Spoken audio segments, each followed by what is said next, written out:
ever. And due to contractual obligations and to shield our airwaves' corporate licensees from any semblance of liability, responsibility, and gullibility, we must tell you the views represented on this show are not necessarily those of this station or its management. This radio show contains differing points of view on current political topics, and due to the nature of its contents, it should be heard by everyone. Thank you for listening. 3, 2, 1. Now live from the heart of liberal Wisconsin, where the political party is just beginning. Welcome to the Devil's Advocate Show. Best friends proving it's never personal, only politics. Please allow me to introduce myself. Now here are your hosts, Dom and Crute. Welcome to the Devil's Advocates Radio Show. Thank God it's Friday, my little buddy. Crudy, man, happy Friday to you, my dear friend. What a busy week. What another busy day. Buddy, it just gets better and better and better. I mean, it is, we amaze ourselves sometimes, Dom. And that's hard to do. With our humbleness. That's how we amaze ourselves. Dom, going to be another big show, as you mentioned. Let me, before we jump into the headlines, and I mean, there are some headlines. Here's one I like. Russia probe busted? No! No! All caps. We'll talk about Trump. He seemingly is going a little unhinged. No. But Dom, we got to leave a little meat on the bone. We're going to have a fine guest, a former U.S. attorney. He's joining you right there in Brady Street. I'm here in the undisclosed bunker location today. Jim Santelle, friend of the show, fine former U.S. attorney, is going to help unwind everything from Stormy Daniels to no collusion. Excellent. Not only do we have Jim Santelle, buddy, I want to talk about solutions. I think the campaign finance process, especially right here in the state of Wisconsin, completely corrupt. And I know a guy who agrees with me. Batman, Matt Rothschild, Wisconsin Democracy Campaign's own executive director. He's going to call in at 3:30. Dom, I'm looking for answers. I'm looking for solutions. Because you know what? Coordination, Wild West mentality, that is the law of the land, uniquely right here in the state of Wisconsin. And someone's got to point out the corrupt governor of the state of Wisconsin, the laws he was breaking and then had the laws changed. It was illegal when he was doing it. And the fact that it has been codified into law by, complicit, unindicted co-conspirators on the Wisconsin Supreme Court doesn't mean it's right. It is totally corrupt. And Dominic, that brings me to my next point. Crute for Wisconsin campaign is going to launch a campaign ad on the air today. The subject, I hate to tell all the secrets, Dom. Somewhere after the 420 break today. Oh, tease. You big tease, Crudy. The subject, though, good people do smoke marijuana. Yes, they do. And I understand also one of our fine sponsors, the People for People campaign, they're premiering one of their own educational ads today. Mr. Salvia, can you tell me? I can. The good folks at the People for People Corporation, find them online at p4ppc.org. They also are rolling out an ad campaign, ironically entitled, Good People Do Smoke Marijuana. Wow, look at that coincidence. Great minds think alike. What is the chances, though? I mean, literally, identical titled advertisements dropping on the very same day, on the very same radio outlets and digital outlets. I mean, you can't say we're not subtle, Dom. No, you can't. So anyways, some brand new ads launching. My understanding, good people do smoke marijuana. That'll happen sometime after the 420 break. And the fine Jim Santelle, as mentioned. And then Tom Palzewicz. Tom, the 5th Congressional District candidate on the Democratic side. I'm not clear that he's being primaried. He, like Dan Cole, I think, is kind of out there on his own, running against Jim Sensenbrenner. And I got to make a correction, Dom. What's that? I said I was going to the 5th CD this Sunday. I said, I think it's this Sunday. Well, apparently it's not this Sunday. Kevin Copland from over at the 5th CD, listening to the big show yesterday, said, Crudy, get it right. It's next Sunday. Oh, next Sunday. I'm I'm glad I didn't have to fire anyone from the staff. I'm glad that was my erroneous statement, Dom. So I want to correct the record. That's what happens here. If on very rare occasion we misspeak or get it wrong and we learn about it, we correct the record immediately. 60% of the time, we're right every time, Dom. So anyways, second congressional district, they've got their speed dating with the gubernatorial candidates. I'll be out there at the 2nd and then the 5th. Next Sunday, a week from Sunday, I'll try to attend their convention as well. I was invited.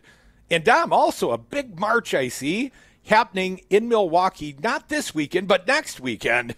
Eric Marsh, our friends over at Southeastern Wisconsin Normal, man, they got a big march happening on May 5th. It's out in MacArthur Park. And I understand there will be a number of political candidates and people out there. I wonder if they share my advocacy for legalizing Wisconsin. Hashtag legalize it. Do it now.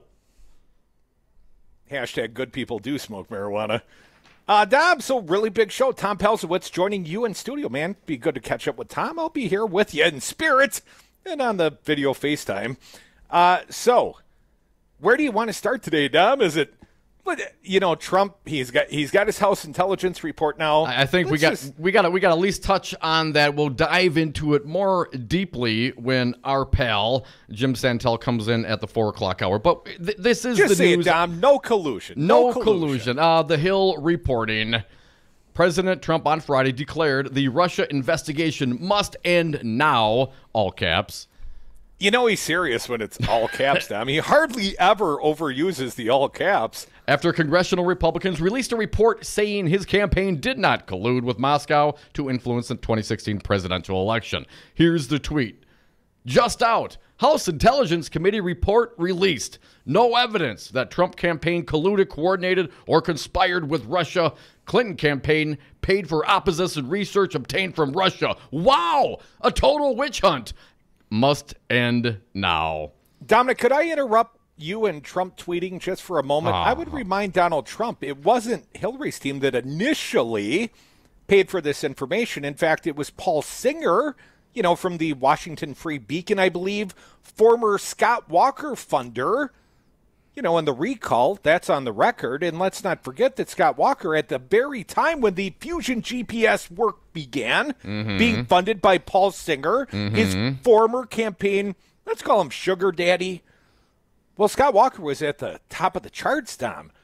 He was the belle of the Christian Evangelical Ball in Iowa.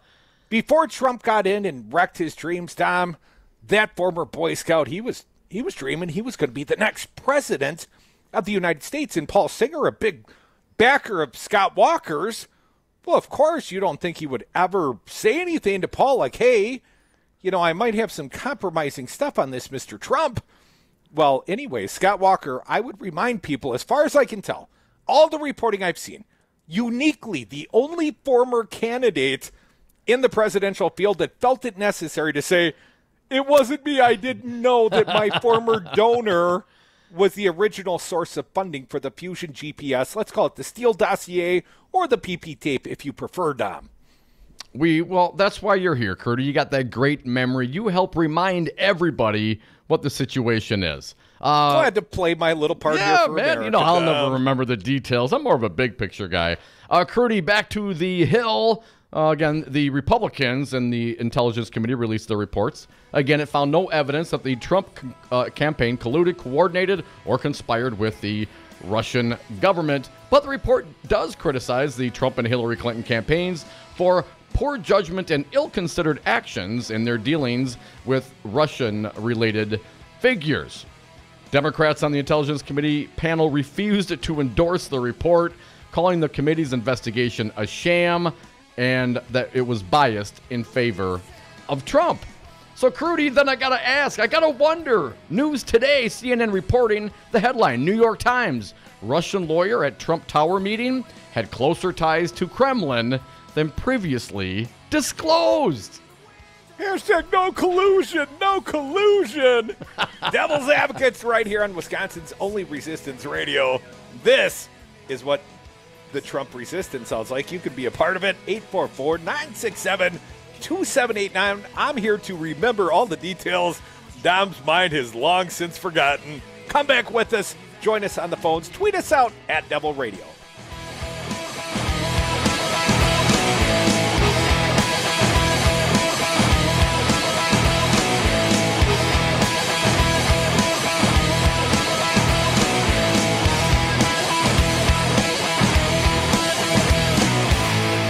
Many things said that nobody knew about and said in a very strong way. I hope. You know what that means, right? There was no collusion between the Trump campaign and the Russian people. Having a great time. Danny, this isn't Russia. Is this Russia? This isn't Russia, is it? Это shoe advocatov diavolo.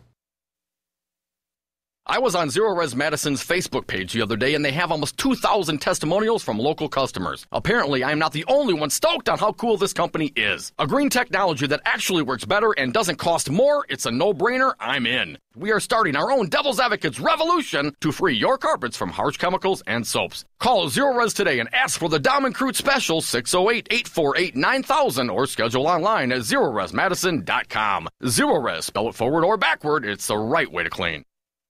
Hey, Batman here. Matt Rothschild from the Wisconsin Democracy Campaign. Hoping you'll support us as we track all that dark money that's splattering your screens with mud. You can count on us to tell you who really runs Wisconsin, and it's not Walker, Fitzgerald, and Voss. They're just the water boys for the Koch brothers, WMC, the NRA, and Diane Hendricks. You can find all this out at our website at wisdc.org, and while you're there, please send us a donation so we can keep after these bad guys. My name is Adam Holmes, and I'm proud to be union. Adam, you're Director of Training for Painters, District Council 7. What do you do? I'm making sure that we're investing in our members. We're providing the safest and best trained painters, glazers, drywall finishers, and trade show workers in the industry, and we also do that at no cost to the taxpayers. Why hire unions? Because it costs less to be safe. We keep the contractor on the right side of OSHA and help keep the workmen's comp rates affordable. Join us, Painters and Allied Trades, District Council 7. I'm State Representative Jocasta Zamaripa. And I'm Joel Clayfish. Listen to us on the Joel and Jocasta Show, Saturdays at 3 p.m. She's a Latina woman from the inner city of Milwaukee, and I'm a white guy from the suburbs. Diversity in the white guy. You are not going to believe what you hear on this show. I'm telling you, you're going to have to listen. News Talk, 1510 a.m., WRRD. Wisconsin's Resistance Radio. Have you outgrown your house? Are you sick of apartment living? Not ready to buy but know you need to move? Hi folks, this is Tom Hartman for CCL Management in Middleton. You should consider moving up to one of the finer rental homes CCL Management represents. Unique houses and condos, always clean, most are pet friendly. Visit cclmanagement.com today to find your new home. CCL Management, Dane County's premier leasing and property management company. Call CCL Management at 833-0009. That's 833-0009 or visit cclmanagement.com today. Hi, I'm Becky with Bounce Milwaukee, a progressive, local, family-owned entertainment center. We just want to remind you what it's like to be a kid again. Come on in for all ages fun. Bounce in our giant inflatables, race up the rock wall, dominate your friends in laser tag, or just relax in our bar or our massage chairs. Open 6 days a week with extended adult-only weekend hours. Find us at bouncemilwaukee.com.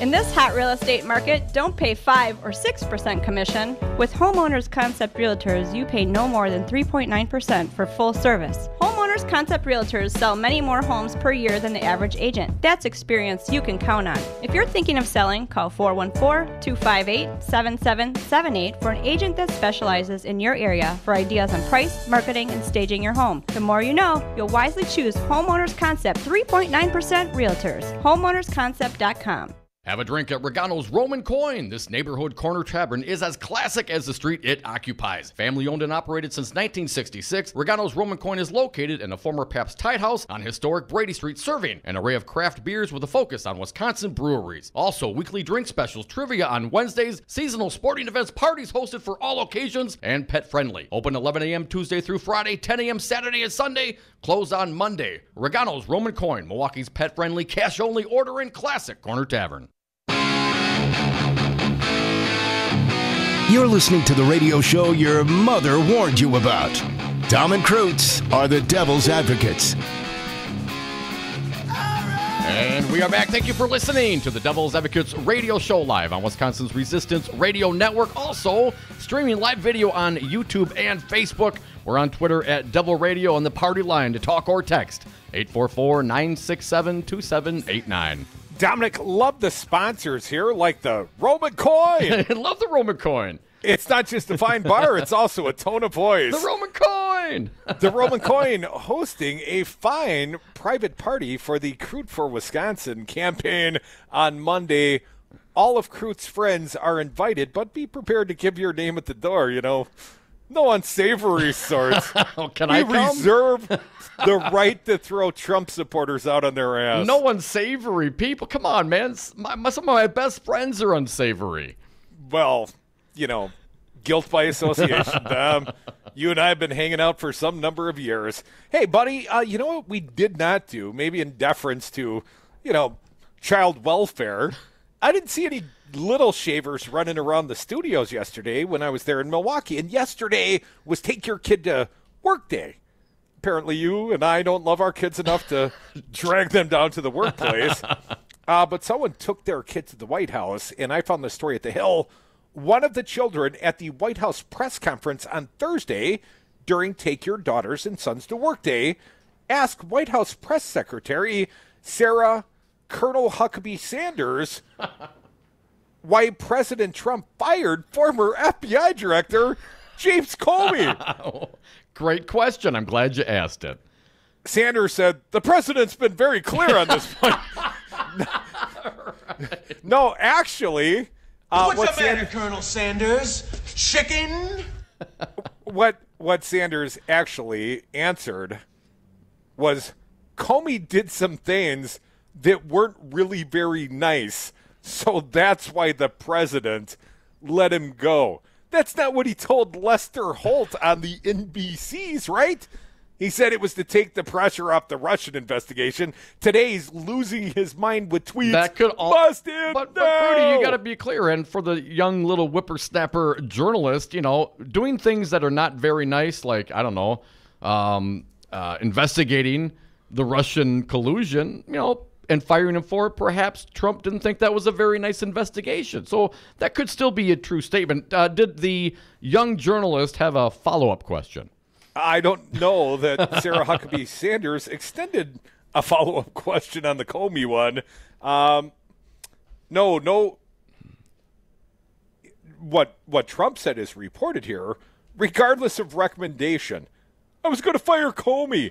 And in fact, when I decided to do just that, I said to myself, this Russia thing, along with Trump and Russia, is a made-up story. That is literally what Trump told Lester Holt. I butchered a little in the reading, but that's what he told him. Made up story. Well, Crudy, as mentioned in the last segment, the Republicans on the House Intelligence Committee released their report. No collusion. Trump tweeted it out. Yes, that is in fact the case. We have a little sound. Let's get to it. Brian, if you would please, cut number 96, Trump on the Russia investigation. We were honored. It was a great report. No collusion, which I knew anyway. No coordination, no nothing. Yeah, we were honored. Great. One of the best reports ever written. No money laundering, no porn stars, nothing no payoffs. Cut number. Move along. Let's skip one. Cut number 98. I was very honored by the report. It was totally conclusive, strong, powerful. Many things said that nobody knew about and said in a very strong way. Very strong, very, very concise. What if they had used weaker words? Would he have been less pleased with the report? He would have been less honored by the report. I was exonerated, of course, no collusion, but the words they used, they're relatively tame. Very powerful. Very, very powerful. In fact, it's a very powerful report, cut 99. The report was very powerful, very strong. There was no collusion between the Trump campaign and the Russian people. Totally inspired us all. Let's give that man. Are we sure it wasn't the Chinese? Give the man a thesaurus. Finally, cut number 100. We were honored. It was a great report. No collusion, which I knew anyway. No coordination, no nothing. It's a witch hunt. That's all it is. There was no collusion with Russia. No collusion with Russia. As mentioned before the break, CNN reporting the headline, New York Times, Russian lawyer at Trump Tower meeting had closer ties to Kremlin than previously disclosed. Closer ties. I wonder what that means. Here's a few paragraphs. Newly surfaced emails indicate that Natalia Veselnitskaya, the Russian lawyer who met with the Trump campaign associates in 2016, once worked with Russia's chief legal office in an effort to thwart the Justice Department, the New York Times reported on Friday. The newspaper notes that the disclosure suggests that the lawyer had closer ties to the Kremlin than she had previously suggested. The Times reported that according to an NBC News interview with Richard Engel, to be broadcast Friday night, that's tonight, Veselnitskaya disclosed that she was a, quote, source of information for Russian Prosecutor General Yuri Chaika. The Kremlin has repeatedly denied that there are ties between Veselnitskaya and the Russian government. And last year, Veselnitskaya denied having worked for the Russian government in an interview with NBC News. I remember that, Crudy. I watched that. But CNN I'm proud of you, Dom. I'm proud of you. The newspaper now reports that in the interview with NBC News set to air Friday that she says, quote, I am a lawyer and I am an informant. And since 2013, she's been actively communicating with the office of the Russian Prosecutor General. Since 2013. So she was meeting in 2016, and she's been actively communicating with the Russian Prosecutor General. Now, I wonder if the Republicans on the House Intelligence Committee had that little detail in their very strongly worded and powerful report. Dom, watching MSNBC this morning, in this interview, she expresses that the attendees of the Trump Tower meeting, you know, Manafort, Jared Kushner, Don Jr., they came looking for incriminating evidence on Hillary Clinton.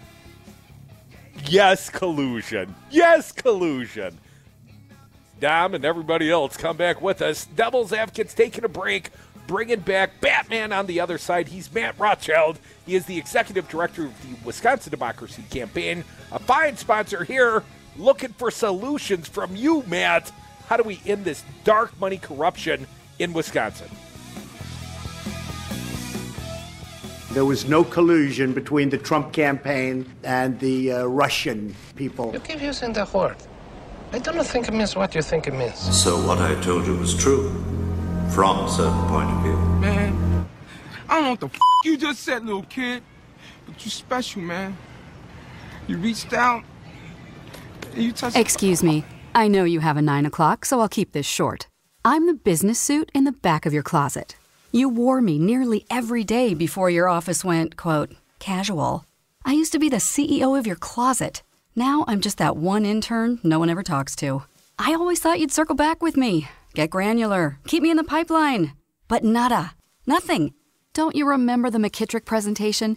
You spilled coffee on me, and I still looked amazing during the breakout talkback Q&A. So, I think it's time for me to move on. I've got a great resume, and I absolutely crush it in interviews, okay? Let's make this a clean break. Shift the paradigm. The only thing I ask is that you think outside the box here and do this. Take me to Goodwill, where I can really make a difference. Your donations to Goodwill create new jobs, training programs, and education assistance for people in your community. To find your nearest donation center, go to goodwill.org. Donate stuff. Create jobs. A message from Goodwill and the Ad Council. Hi, everybody. Did you know that Scott Walker spelled backwards is Wisconsin's Resistance Radio Network? I know, I was amazed too. Hi, I'm Mike Crute, and I'm running as a Democrat to be the next governor of the state of Wisconsin. Please join me at the Roman Coin, 104 East Brady Street, Monday, April 30th, 6 to 9 p.m. for a private campaign launch party for all my friends. We'll serve some of the East Side's finest dark. We're all Badgers. Come join the party Monday, April 30th at the Roman Coin.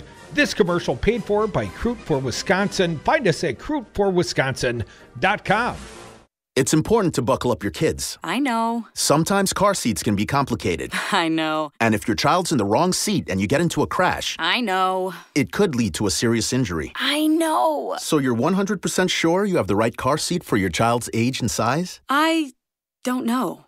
Don't think you know. Know you know. Car crashes are a leading killer of children 1 to 13. Make sure you have the right car seat. Visit safercar.gov/the-right-seat. A message from the National Highway Traffic Safety Administration and the Ad Council. Man, do I love card night. You ready, boys? You got a king? Go, fish dad! Oh, come on. This is WWE superstar Titus O'Neil. It only takes a moment to make a moment. Take time to be a dad today. Learn more at 877-4DAD-411 or visit fatherhood.gov. Brought to you by the U.S. Department of Health and Human Services and the Ad Council. The Devil's Advocates, rock and roll political commentary in a top 40 world. Do, re, mi. The first three notes just happen to me. So I need to bring down. I can see listeners dropping off. Let's get some callers before we lose everybody. Betsy from Madison, you're up. Thanks for calling. That will bring us back to do. Terrible. Hey, at least we didn't do Edelweiss. For Wisconsin's Resistance Radio Network, I'm Stu Daniels with your headlines.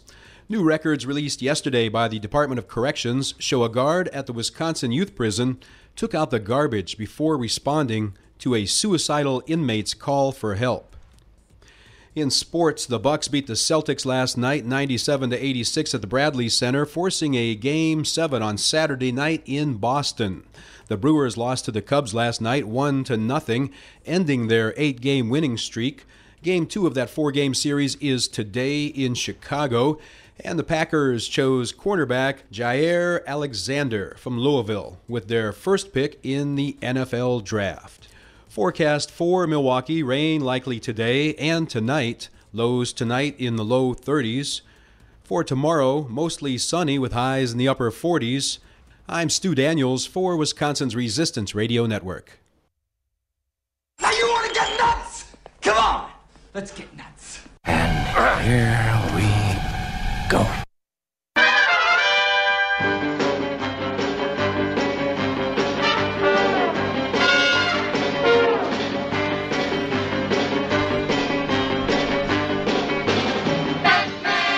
Welcome back to the Thank God It's Friday edition of the Devil's Advocates Radio Show. Dom, I'm thankful because we got a buddy joining us right now live via phone. He is Batman, Matt Rothschild, the executive director of the Wisconsin Democracy Campaign. They are the watchdogs. They watch the money. Matt, welcome back to the big show. Hey, Trudy. Thanks for having me on. Hey, Dom. Hey, Matt. Hey, Matt. I saw you had sent a submission over, published at the Cap Times, an op-ed, if you will. It is entitled Local Democracy Under Assault in Wisconsin. Now, Matt, I thought the Republicans were the party of local control, yet they've, passed 160 pieces of legislation to take away local control. Why would they do that, Matt? Well, it is amazing, the hypocrisy. For so many years, the Republican Party said they were the champions of local control, and once they got power, they've just been savaging it. They started right away with, in Milwaukee, getting rid of the Milwaukee ordinance that was requiring paid sick leave that employers had to offer, and that was a struggle that our group's partners like 9 to 5 were very active in, and it was a very important benefit to offer people in Milwaukee. And then, Walker, Fitzgerald, and Voss, out the window it went. And, they, in this last session, just as an example, they passed a law that would prohibit local governments from regulating landlords. In the first 8 years that a landlord owns an apartment building, that landlord is free of inspection. And then if the landlord has some bad reports from tenants and the local government goes and inspects and the landlord fixes it, that local government can't re-inspect for another 5 years. These are the kinds of laws that they're putting on the books. You ask why? The answer is easy, because these guys who are in power, Walker, Fitzgerald, and Voss, they don't respond to their constituents, they respond to their donors. And who are their big donors? Who are the people who help them stay in power? Landlords, the Realtors Association, Wisconsin Manufacturers and Commerce, the Koch brothers. That is who they believe are their constituents, actually. Not supposed to be that way in a democracy, but that's the way it is in Wisconsin right now. Matt, when people hear you say things like, WMC, Wisconsin Manufacturers and Commerce, or perhaps the Koch brothers, they think you're saying the boogeyman. but specifically your group tracks the money. Matt, how much? $1 million in the last 8 years running advertisements against Democratic candidates and in favor of Republican candidates. They didn't use the magic word, vote for or vote against, but they were saying, this person who's running as a Democrat is a terrible person. Call this person up at 608 whatever and tell them to stop being such a terrible person. And so it has exactly the same effect as if they said, don't vote for this guy. So they spent, that's a bunch of money, $20 million. The Koch brothers, through their group Americans for Prosperity, spent about $6 million. They're throwing money around hand over fist, and they're getting what they want. It's a good investment for those guys. Well, Matt, we had the state director. You also mentioned American Federation for Children. We had Justin Morales in studio just the other day. I questioned him. He talks about the choice for the kids. But, Matt, I said his organization, Betsy Voss's organization, effectively, has funded more than $5 million to keep Republicans in power. And this group, if not directly led by, is certainly consultant to is Scott Jensen, the former disgraced assembly leader. The caucus scandal guy's the one helping funnel the $5 million through AFC.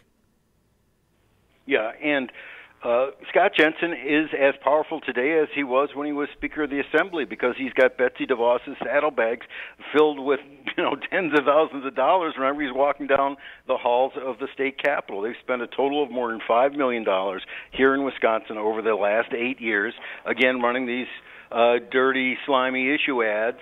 And they're not really about school choice. They're character assassination ads. Here's a quote from Betsy DeVos, by the way, from about 10 years ago, before she became education secretary for Donald Trump. I've decided to stop taking offense at the suggestion that we're buying influence. Now I simply concede the point. Wow. They are right. We do expect some things in return, she said. Well, I appreciate the frankness. She's saying we're buying politicians, and they are. Folks, you're listening to the Devil's Advocates radio show on Wisconsin's Resistance Radio Network. Batman, our pal Matt Rothschild, the executive director of Wisconsin Democracy Campaign, joins us on the phone. Well, Matt, I think the evolution away from their spirit, the Republicans, and their endorsement and love of local control was when they became, grabbed control in Madison. Well, now they have control, and they didn't want the Dems to do what they did, I guess. I mean, the only thing I think of is that now they have control in the state, and they want to impose their will. It's just a little ironic that they don't appreciate, the minorities taking this. But let me ask you this: with the assault, go ahead. Let me just say, but the Democrats weren't scot-free on this either when they were in power. I mean, you had Governor Doyle doing two things that were really bad for local control, what I prefer to call local democracy. One was on raising the minimum wage. We'd raise the minimum wage here in Madison. You'd raise the minimum wage down in Milwaukee. And Doyle came in and said no one can raise the minimum wage above what the state level is, and he raised the state level but didn't index it for inflation, and it was below $7.25 now, so everybody in Wisconsin is stuck at $7.25 for minimum wage. That was one thing, and he passed another one that interfered with the power of local communities to control whether their factory farms in their midst or not. So, he wasn't lily white on this, and there's a real bipartisan problem with this attack on local control, and with also money in politics. I mean, you've got billionaires on the left throwing money into Wisconsin too, and our democracy shouldn't be a tug of war between a couple billionaires on the left and a couple billionaires on the right, with the rest of us reduced to the role of mere spectators or blindfolded spectators at that. Well, Matt, I'm glad you bring that up, and that brings my next question.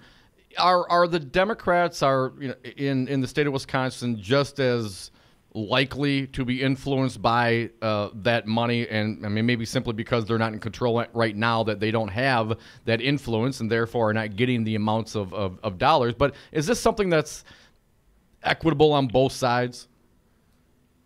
Well, money is corrupting on both sides. There's no doubt about it. And so the question is, why should people and organizations be able to give just enormous amounts? And individuals now can give unlimited amounts to political parties, and corporations can now give $12,000 to political parties and legislative campaign committees, and they do expect things in return. And Doyle did favors for the Potawatomi after the Potawatomi had given him some money. I mean, you can add 2 and 2 as well as I can. And so, it's just it's in a situation where we shouldn't have this kind of corruption and appearance of corruption, but that's what we got after the Supreme Court decision in Citizens United. And unless we amend the Constitution to say corporations aren't persons and money isn't speech, we're going to have this problem, I'm afraid. Fortunately, in Wisconsin, 131 communities have passed referendums or resolutions by overwhelming margins to say we need to amend the U.S. Constitution. This is part of a national movement. Wisconsin, second only to Massachusetts, by the way, and the number of communities that have climbed on board that. That's something we should be proud of here in Wisconsin. Led, by the way, by Wisconsin United to Amend. Not us. We help them out. But Wisconsin United to Amend is doing the heavy lifting and deserves almost all the credit themselves. Folks, you're listening to the Devil's Advocates. Our friend Matt Rothschild, live via phone. He's Batman from the Wisconsin Democracy Campaign. They are the watchdogs. But here's the deal, Matt. If you look at it this way, I am learning about what it's all about to dial for dollars. Suddenly I'm a candidate. And some people might be supportive of what I'm trying to accomplish in the world. But why would I have them give me the money, subject them to disclosure, possible ridicule, whatever the case may be, when I could tell them, give money to this other third-party group because Crudy asked, and it's tax deductible for them. And they never have to have disclosure of how much money they gave. And instead of being capped by a personal check, they can write it from their corporation, Matt. There's nothing to be proud about. It's legal now. It's legal now because of the Wisconsin Supreme Court decision in the John Doe case that you can coordinate with that outside group. So yeah, I mean, if I'm running for governor and I've got a billionaire friend, I'm going to tell him not to be a chump and give me $20,000 when you can give my outside group, good buddies of Wisconsin cheese, $200,000 or $2 million, and then I'll go talk to the guy who runs Good Buddies of Wisconsin cheese and tell him what ads to run for me. I mean, that's the incentive that's built into the system. It surprises me that people are giving directly these days to candidates, or even doing so-called express advocacy that says vote for or vote against, when they can just slime someone and never be caught throwing the slime. Well, man, I guess that was my point. Before I can take on Citizens United, I got to roll back the corrupted campaign finance laws in the state of Wisconsin. Matt, I guess I'm asking you, what is the solution? How do we start before we get to rolling back Citizens United on a federal level through the courts, etc.? How do we solve the problem here in the state of Wisconsin of permissible, what should be illegal, what was illegal when Scott Walker was doing it, which is coordinated campaigning with supposedly independent third-party groups? It's illegal everywhere else, but it's totally legit here. Matt, how do we solve that problem? Well, we need to do two things. We need to elect officials from both parties who want to limit the corrupting role of money in politics, and I got to tip my hat to Senator Coles from Green Bay, the only Republican in the state Senate to vote against the horrible rewrite of campaign finance law that happened here in 2015. We need to elect better justices on the Wisconsin Supreme Court, and at some point we've got to challenge in court that ridiculous interpretation, warped interpretation of the First Amendment that the Wisconsin Supreme Court handed down in the John Doe case. So those are things we can do and need to do in the short term, but at the same time work for the long term, look to amend the U.S. Constitution and get that done. I think we can get that done in the next 10, 15 years. Matt, but even if we don't get a constitutional amendment that says, money is not free speech, we're already limiting what can be done with money as it pertains to campaigns, right? I mean, all we would have to do all we would have to do is update or change or modify existing laws as it pertains to limits to campaigns, right? Well, to some extent, here in Wisconsin, we can change the law. We're also going to have to get a better decision from a different Wisconsin Supreme Court. But the U.S. Supreme Court is where the problem is. And in the Citizens United decision, they said, and in Buckley versus Vallejo in 1976, they said, it's okay, it's important for the government to impose limits on direct contributions. So there's a ceiling now. You can only give $2,700 to your favorite candidate for president. But it's not corrupting when you have outside groups spending money. But the U.S. Supreme Court said those outside groups are independent of the candidate, and the Wisconsin Supreme Court, in its ridiculously flawed ruling in July of 2015, said you can coordinate. They don't have to be independent. And so I don't know how they sleep at night, those Wisconsin Supreme Court justices, but they've got pillows stuffed with feathers from WMC, I think. Pillows stuffed with cash. Yeah. Hey, Matt, as we so comfortable to sleep on, but I guess it is. It does make a soft pillow.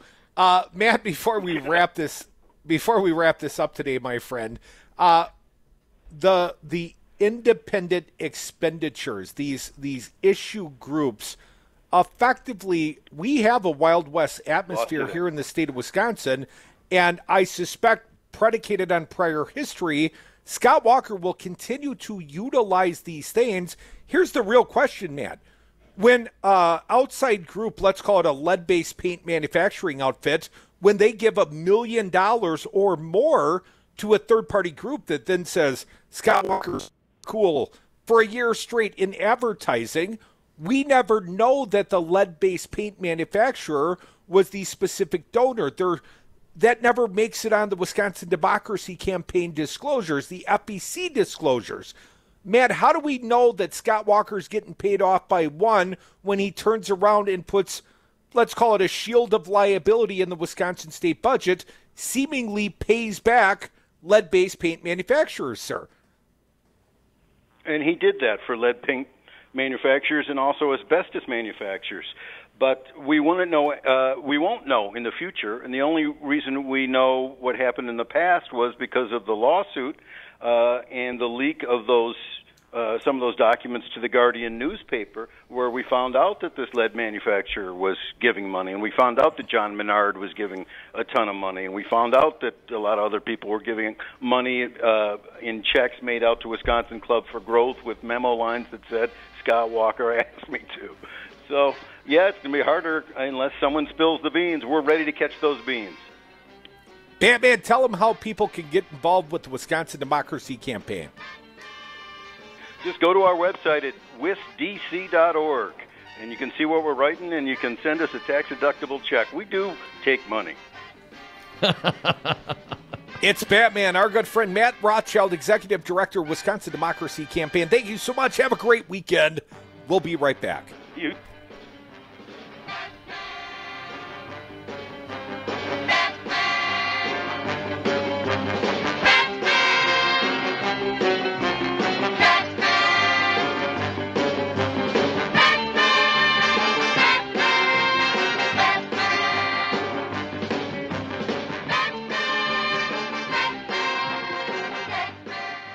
The biggest fear that I and I think a lot of our supporters have is the outside money. We're not just doing this for money. We're doing it for a load of money. Very powerful. Having a great time.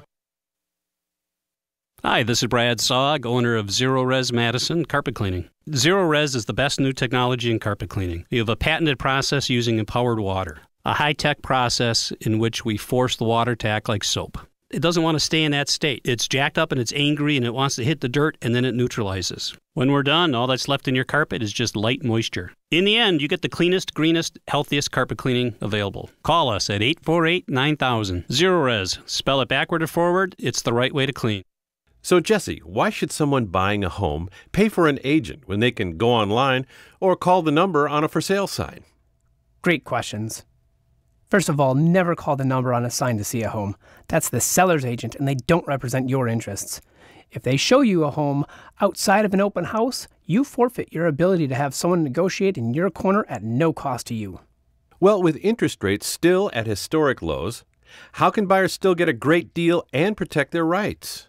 Step 1, find a buyer's agent that you trust. Your agent will best find the home that fits your needs, anticipate problems, and negotiate on your behalf from offer through closing day. And most home listing contracts stipulate that the seller's agent pays for the buyer's commission. Solidarity Realty. They're real, they're solid, they're honest. Whether buying or selling in Madison or Dane County, call Solidarity Realty, 608-284-9311, or find them at solidarityrealty.com. In the wake of a disaster, what one thing can you send that will help people the most? A blanket, a tent, a sandbag, a doctor. Actually, if you send a monetary donation, you send all these things. Even a small donation can make a big impact and can quickly become exactly what people affected by disaster need most. In the wake of a hurricane, your monetary donation can make a huge difference to those in need. To donate, visit supporthurricanerelief.org. That's supporthurricanerelief.org. Brought to you by the Ad Council.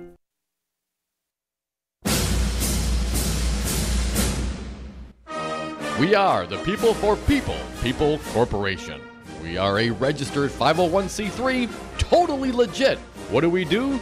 We take your uncapped, dark money, tax-deductible donations, private or corporate, always anonymous, and we turn it into free speech. You know, educate Wisconsin through advertising, which may or may not be in coordination with the candidate. Isn't that illegal? It should be, but it's not under Wisconsin law, thanks Governor Scott Walker. Politicians in Wisconsin are beholden to the millionaire and billionaire sugar daddy and sugar mamas that finance their campaigns. Time to make them beholden to we the people for People Corporation. Give your tax-deductible donation to the real patriots, the People for People Corporation, P4PPC.org, P4PPC.org. Do you own a rental property, or would you like to partner with a rental investment team? Call the pros you can trust at CCL Management. Rental expertise second to none, a general contractor on staff to direct repairs and improvements, and real estate brokerage services tailored to the small investor. If you're ready to invest in rental property or just need professionals to manage your real estate portfolio, call us, CCL Management, at 608-833-0009 or visit us on the web at cclmanagement.com. Hey, this is Stu Daniels, host of Stu Man PM, politics and music, heard every Sunday from 4 to 6 p.m. here on Wisconsin's Resistance Radio Network. Stu Man PM is your Sunday afternoon update on two of my favorite topics, politics and music. Join me this Sunday, April 29th, when my guest will be candidate for governor Kelda Roys. We'll be talking politics, we'll be talking music. Stu Man PM, Sundays 4 to 6 p.m. here on Wisconsin's Resistance Radio Network.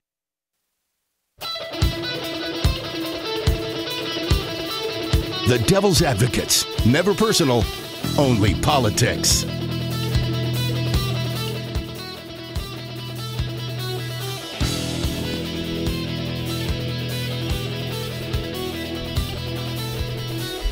And we are back. Thank you for listening to the Devil's Advocates radio show live on Wisconsin's Resistance Radio Network, also streaming on YouTube and Facebook, on Twitter at Devil Radio, and the party line, 844-967-2789. Dominic, want to thank our most recent guest. He's Batman. He is Matt Rothschild, the executive director of the Wisconsin Democracy Campaign. They are the watchdogs.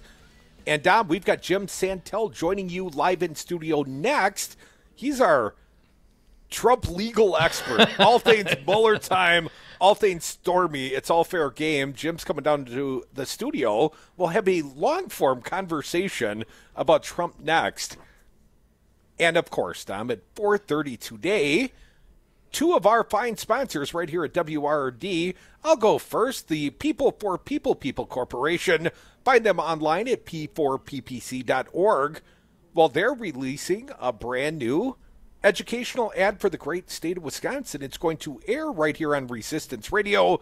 That ad is entitled, Good People Do Smoke Marijuana. And, Dom, I understand there's another campaign sponsor coming on the air today as well. Michael, yes, absolutely. Crude for Wisconsin also coming on today have released a 30-second spot in support of legalization of marijuana here in the state of Wisconsin. Ironically, also entitled Good People Do Smoke Marijuana. So, back to the context of campaign finance law, let's have this conversation for a moment. You mean to tell me there is a campaign in the state of Wisconsin that can release an ad, and on the very same day, one might say in concert, in tandem, a 501c3, a registered tax-deductible, educational charitable organization that can accept uncapped private or what? Corporate or personal, yep. Dark money donors. Dark money simply because they don't have to be disclosed. Anonymous. But they could have a ad that's so close, so coincidentally close, it lacks nuance. I mean, it's that close. Yes, that's how it is here in the state of Wisconsin. And as long as that third-party group does not specifically vote for the candidate or vote governor, against the candidate or governor. But that third-party group could say, call the governor at 608-266-1212, Scott Walker in the current case, and say, you've got terrible ideas on marijuana policy. Scott Walker, good people do smoke marijuana. Well, Dom, that would seem like it should be prohibited under campaign finance law, and in 49 other states it might be illegal. But my understanding right here in the great state of Wisconsin, it's all kosher. And rather than give money to a campaign directly, let's say, wouldn't it be a lot cleaner if you just had the checks written to the third-party group? No disclosure required. No disclosure and no tracking. So the watchdogs, like the good folks at Wisconsin Democracy Campaign, Matt Rothschild, our most recent guest, they can't track that money going to the third party.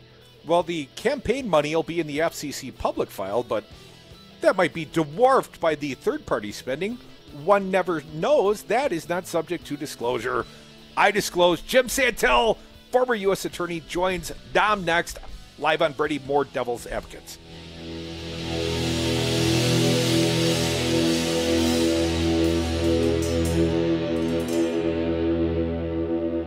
No, I'm going to stay for a while. How about that? Freedom. Hi, I'm Anton Capella. As Chief Technology Officer at Five Nines, I work hard to be a leader in my industry, and I know the challenges posed by changing technology. It's my priority to make sure your network is up over 99% of the time. There's no question, trying to manage your own business IT is risky, costly, and time-consuming. Don't let IT overwhelm you.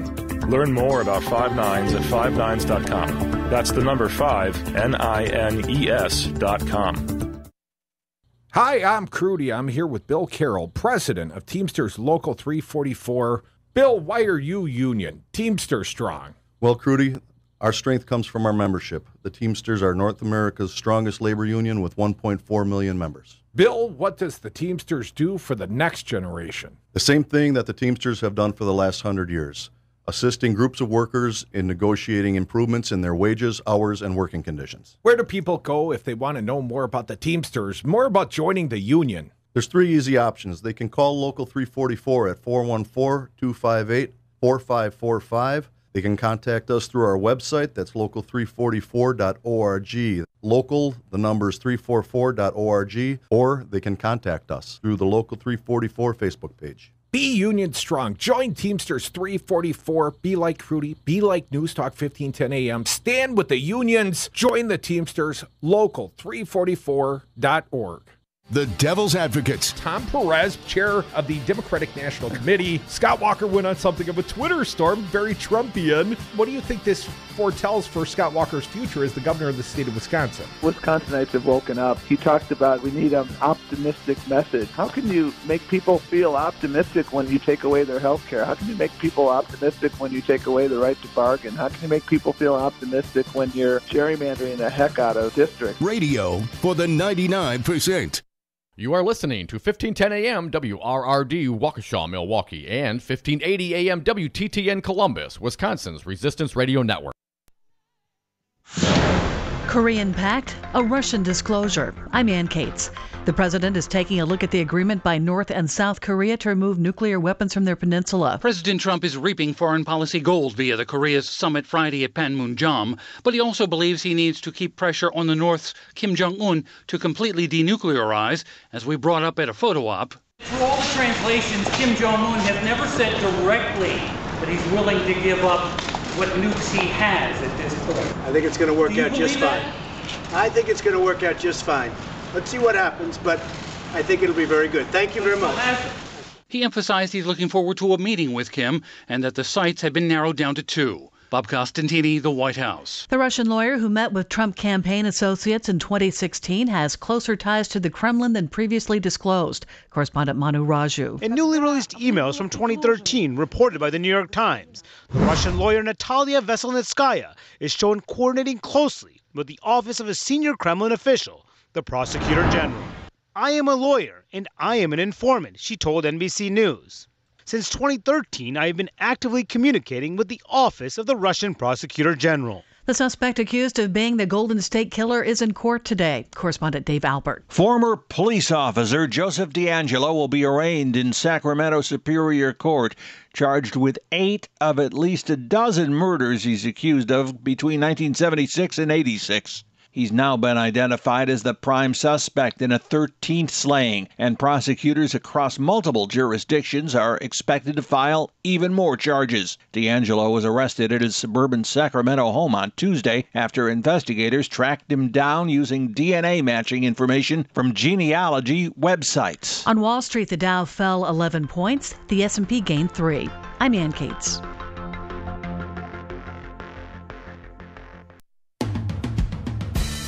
Hi, Resistance Radio listeners. This is Kim Schrader, the president of the Milwaukee Teachers Education Association. We are the 4,600 educators who make Milwaukee's public education system possible. MTA members are the guardians of public education because every single day we are fighting to strengthen and protect public schools our students deserve. MTA educators are leading the fight in Milwaukee public schools for smaller class sizes, more recess, physical education, art, and music opportunities for every child in MPS. MTA educators are the champions for healthier school meals, positive discipline practices, equitable schools, and schools that partner with parents. MTA members are the guardians of public education, and we are proud to teach all children, regardless of their zip code. To learn more, follow us on Facebook at the Milwaukee Teachers Education Association. Avengers: Infinity War has pulled in $39 million at the domestic box office during its opening night on Thursday, making it the biggest preview ever for a Marvel Studios film. Avengers: Infinity War is in 4th place for the biggest preview night behind Star Wars: The Force Awakens, Star Wars: The Last Jedi, and Harry Potter and the Deathly Hallows Part 2. The Marvel's comic feature is also off to a big start overseas, nabbing $95 million since opening internationally on Wednesday, making it the biggest opening day for a film in South Korea, Brazil, Hong Kong, and the Philippines. I'm Mike Kremidas. What could soon be Europe's most spectacular bike path is being constructed almost 200 feet above Lake Garda in northern Italy. The first sections of the $124 million project are expected to open this summer. The 87-mile road is projected to become one of Italy's top year-round tourism draws and has already been hailed as Europe's most beautiful bike ride. I'm Ann Cates. Tweens have mastered the art of tuning out. Jen, there's a spider in the car. We're turning your room into a home gym. See? Nothing. But some messages need to get through, like making sure they're buckled up the whole ride, every time. Do whatever it takes to make your child listen. Jen, I friended your boyfriend. Wait, what? Buckle up, sweetie. Never give up until they buckle up. Learn more at safercar.gov/kidsbuckleup. A message from the National Highway Traffic Safety Administration and the Ad Council. Welcome back. A good friend of ours, a fine sponsor. He's Lenny Mattioli's Crazy E-Bike Lenny, and he's always selling e-bikes. Lenny, welcome back to the show, man. I got to tell you, I've been missing your ads on the radio. What happened, Len? Any potential advertisers that were considering using Devil's Advocate, listen to this. We ran an ad 10 days. We sold every one. Every single one. The Devil's Advocates. Merchandising! Every single one.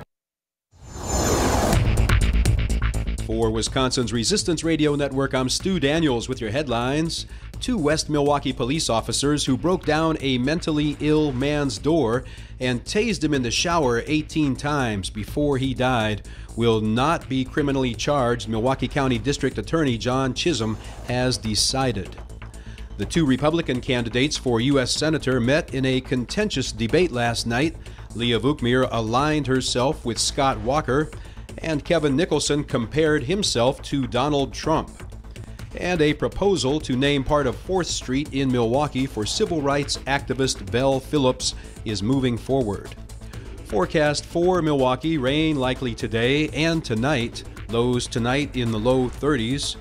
For tomorrow, mostly sunny with highs in the upper 40s. And on Sunday, sunshine. Should be a nice day with highs in the mid-50s. I'm Stu Daniels for Wisconsin's Resistance Radio Network. The following program is a presentation of DC Communications, LLC. Warning, you are about to listen to the greatest radio show ever.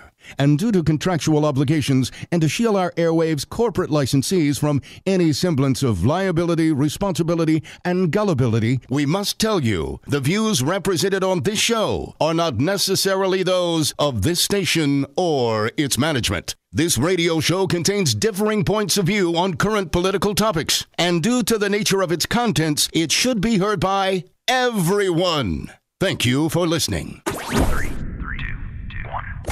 Now live from the heart of liberal Wisconsin, where the political party is just beginning, welcome to the Devil's Advocate Show. Best friends proving it's never personal, only politics. Please allow me to introduce myself. Now here are your hosts, Dom and Crute. Welcome back. Hour 2 of the Devil's Advocates radio show. Missing out on the fist bumps, Dominic. But you got someone to fist bump you right there in the Brady Street studios. He is former U.S. Attorney Jim Santelle. He is a friend of ours. He has been a great resource on all things Stormy, Mueller time, Russian collusion. Jim, welcome back, but I got to tell you, it's so sad this will be your last visit to Brady in that the House Republican Intelligence report has been dropped, sir. No collusion. It's all done. Nothing to see here. Apparently, we're all done, and so we have to talk about other things in the future, other topics down the road, right? Absolutely. So this afternoon, right, the House Intel Committee issues this report, and the president follows up promptly with his response, right? Must all caps. end. All caps. He really means it when it's all caps, Jim. He apparently does. And the unfortunate thing about this, of course, is it used to be a time in America when intel reports and committees like this acted in a bipartisan manner. Yeah. Obviously, the Democrats today are dismissing any legitimacy to this report, and it further muddies the waters when it comes to understanding what did and did not happen here. And that's the unfortunate thing for America. Not so much that congressmen and senators are not doing their jobs, but simply we get these reports now that plainly are not the product of what should be an apolitical bipartisan process, and that's what we have today. Well, let's clear out what we can clear out. My understanding, the civil suit filed by Manafort's defense team has been dismissed by a judge. My understanding, a judge thought that the civil process was not the proper tack to enjoin an ongoing investigation / criminal prosecution. Did I read that right, Jim? Is that the reason for the dismissal of Manafort's suit? You've got it just right, Mike. This is Judge Amy Jackson, a D.C. A judge who looked at this. Obviously, you can file anything in federal court, and there was a lawsuit filed by Paul Manafort attacking not only the prior charges that continue to pend against him, but also any future action that Bob Mueller, through Rod Rosenstein's authority, would bring against him. And so Amy Jackson today said what is proper and right, which is this is not the proper appropriate mechanism for attacking a legitimate investigation going forward. There are many mechanisms, as we have talked before on your program, for attacking the results of search warrants, for suppressing evidence, for filing motions to limit evidence. This is not it. The civil arena is simply not the mechanism for doing this, and that's what she said today. And again, it's a real affirmation of the way that our justice system works and the proper way that judges should respond to these kinds of challenges. So, Jim, would Manafort have to wait until the conclusion of his trial to appeal certain parts of it if he had an issue with it? The answer is yes and no. There are many, many things that he can, and I'm sure he will do to challenge those things that are already part of the charges against him.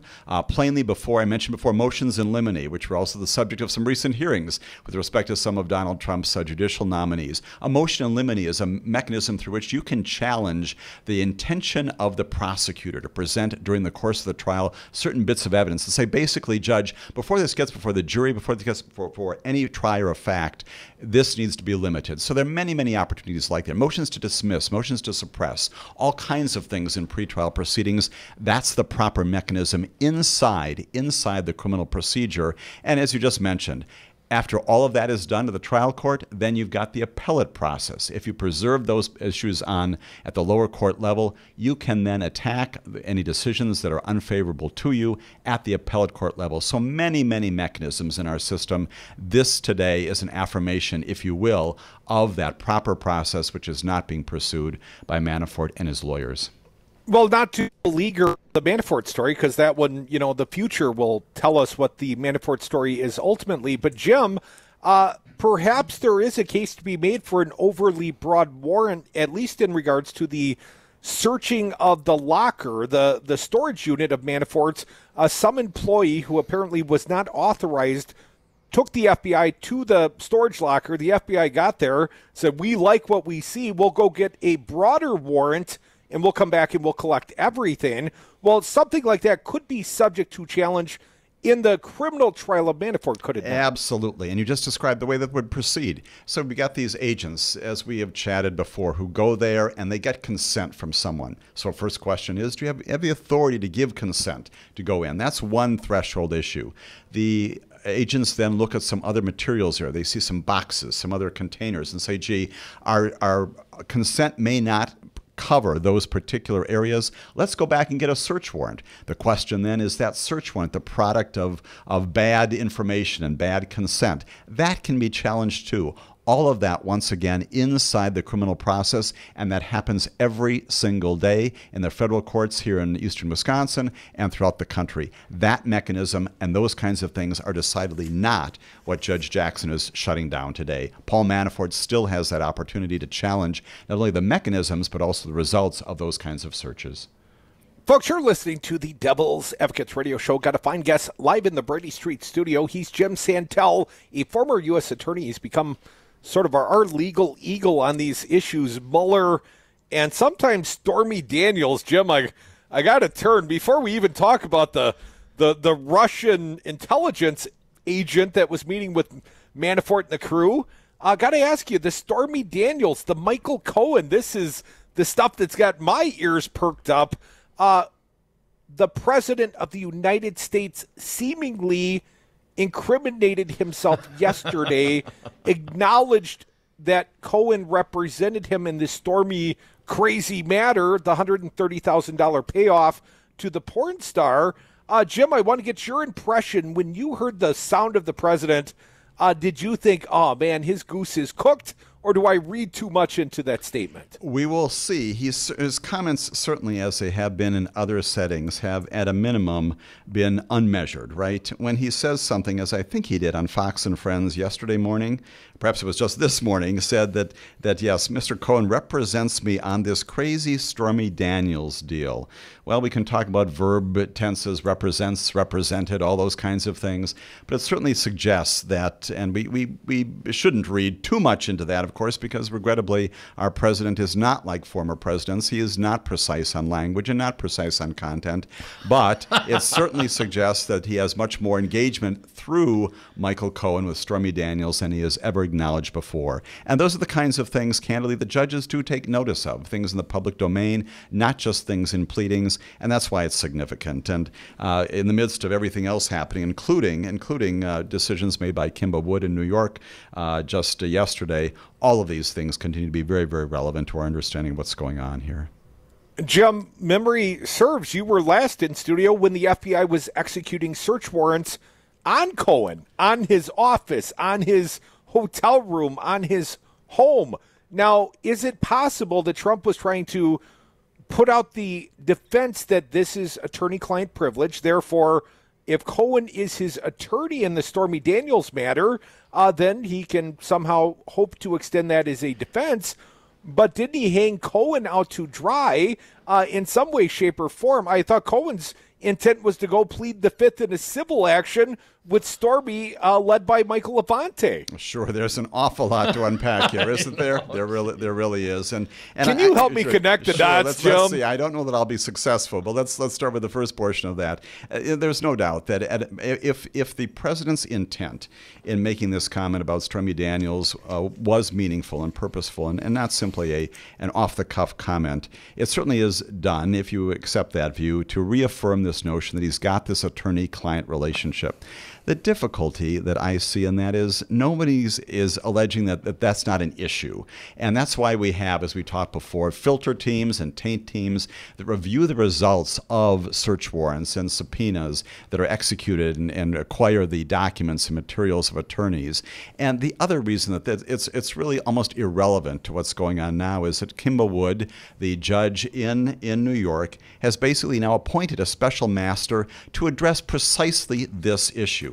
The president is not in a position, he doesn't need to tell us again that the attorney-client privilege may be on the news, and Avante says, hey, Cohen had to describe his client list, and he only listed 3 clients.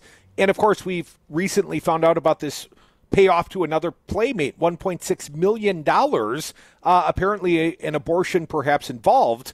But when Cohen disclosed his list of clients, there were only 3 clients on the list. It was Trump, the Trump Organization, and Sean Hannity. The RNC fundraiser was not on Cohen's list, and Avante has made it very clear he thinks that Cohen was the fixer with his newest playmate for one of 2 clients, Trump or Hannity. Speculate along with me, Jim. Which one do you think it was? Sure, right. I think we know where that's probably going, and we can leave it to your listeners to fill in that particular blank. And once again, did you catch that though? Does that seem like sound logic? Avante brings forth that there were only 3 clients, Sure. and the RNC guy's not on the list. Sure, absolutely. It's a reason for pause. It's a reason for asking once again what is the message here, and is this accurate? Is it forthright, and what do we pull from that? The significant thing once again is just that all these issues are being looked at by a judge who's got a good sense of where this should go. Folks, we are the devil's advocates. I have no clear sense of where this is going. That's why we've got a fine guest live in our Brady Street studios. He is former U.S. Attorney Jim Santelle. He is a friend of ours. He is a wonderful resource. And Jim, please stick around because I've got more questions. And heck, I barely even let Dom in so far. Maybe he's got a few as well. Dom, you start with the porn stars, and I'll ask about the Russian intelligence agents and the Trump Tower meetings. Come back with us. More Devil's Advocates and our fair guest, Jim Santelle.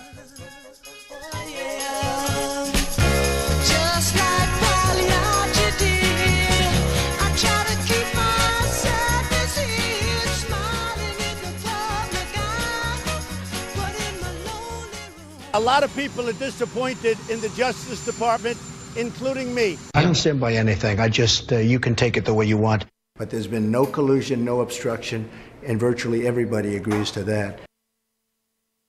I'm Andy Buck, and I'm proud to be union. Tell me about the underground economy. Well, the underground economy is essentially workers being exploited, and they're being exploited all over the state. They're working for no benefits, no retirement, and if you don't join your brothers and sisters, you don't respect your craft. Andy, why should I hire union? Crudy, you should hire union because you want the job done right the first time. We represent the highest skilled, safety-trained workers in the industries that we represent. Glazers, painters, and drywall finishers. Join us. Painters and Allied Trades, District Council 7. Have a drink at Regano's Roman Coin. This neighborhood corner tavern is as classic as the street it occupies. Family owned and operated since 1966, Regano's Roman Coin is located in a former Pabst Tide House on historic Brady Street, serving an array of craft beers with a focus on Wisconsin breweries. Also, weekly drink specials, trivia on Wednesdays, seasonal sporting events, parties hosted for all occasions, and pet friendly. Open 11 a.m. Tuesday through Friday, 10 a.m. Saturday and Sunday, closed on Monday. Regano's Roman Coin, Milwaukee's pet friendly, cash only order and classic corner tavern. Well, Jason, I've got to tell you, you're pretty much everything this company is looking for in an entry-level candidate. Great. Your resume isn't quite what we're used to, but you've got a fantastic work ethic. Thank you. And I'm impressed by how you carry yourself. So, should we talk about the job? What? The job? Oh, sorry. Yeah, I have no way of recruiting or even meeting you. This interview didn't happen. It may sound ridiculous, and that's because it kind of is. There's a huge pool of talent your company is missing out on. Meet the grads of life. Who are they? Talent worth knowing about. Young adults of unique determination and experience. An ideal fit for your company in an entry-level position, internship, or even mentorship. They might not have every qualification you typically look for, but they're exactly who your company needs. Man, we really could have used him. Don't miss out on a resource many innovative companies have already discovered. Go to gradsoflife.org to learn how to find, cultivate, and train this great pool of untapped talent. Brought to you by the Ad Council and gradsoflife.org. I'm afraid right now for the future of my children's generation and those to come. In this age of mass school shootings, Wisconsin Governor Scott Walker offers the same bold agenda of the National Rifle Association. Make sure you remember in your thoughts and more importantly in your prayers. While Walker offers platitudes, he blocks meaningful gun safety legislation. It's really an honor to work with the NRA, not only in my state, but across the country. And I'm proud of my A+ ranking as a governor. Walker weakened the gun laws in Wisconsin, and then he got $3.5 million worth of NRA support. There have been men and women of courage who've been willing to stand up and think more about the future of their children and their grandchildren than they thought about their own futures. Scott Walker, you are not one of them. This message was paid for by the People for People Corporation. Donate online at p4ppc.org, p4ppc.org. I was on Zero Res Madison's Facebook page the other day, and they have almost 2,000 testimonials from local customers. Apparently, I'm not the only one stoked on how cool this company is. A green technology that actually works better and doesn't cost more. It's a no-brainer. I'm in. We are starting our own Devil's Advocates revolution to free your carpets from harsh chemicals and soaps. Call Zero Res today and ask for the Dom and Crute special 608-848-9000 or schedule online at ZeroResMadison.com. Zero Res, spell it forward or backward. It's the right way to clean. The Resistance is live 7 days a week here on 1510 AM WRRD, Wisconsin's Resistance Radio. Tune in Saturdays for Busted Pencils, fully leaded education talk with Dr. Tim Slecker, 11 a.m. to noon. Then it's the voice of the voiceless, champion of the working class. Earl Ingram's Saturday show is live from 12 to 3 p.m. Then Right Meets Left with the Joel and Joe Costa Show, Republican State Rep Joel Clayfish, and Democratic State Rep Joe Costa Zamaripa go toe-to-toe from 3 to 4. Always streaming at newstalk1510am.com, Wisconsin's Resistance Radio.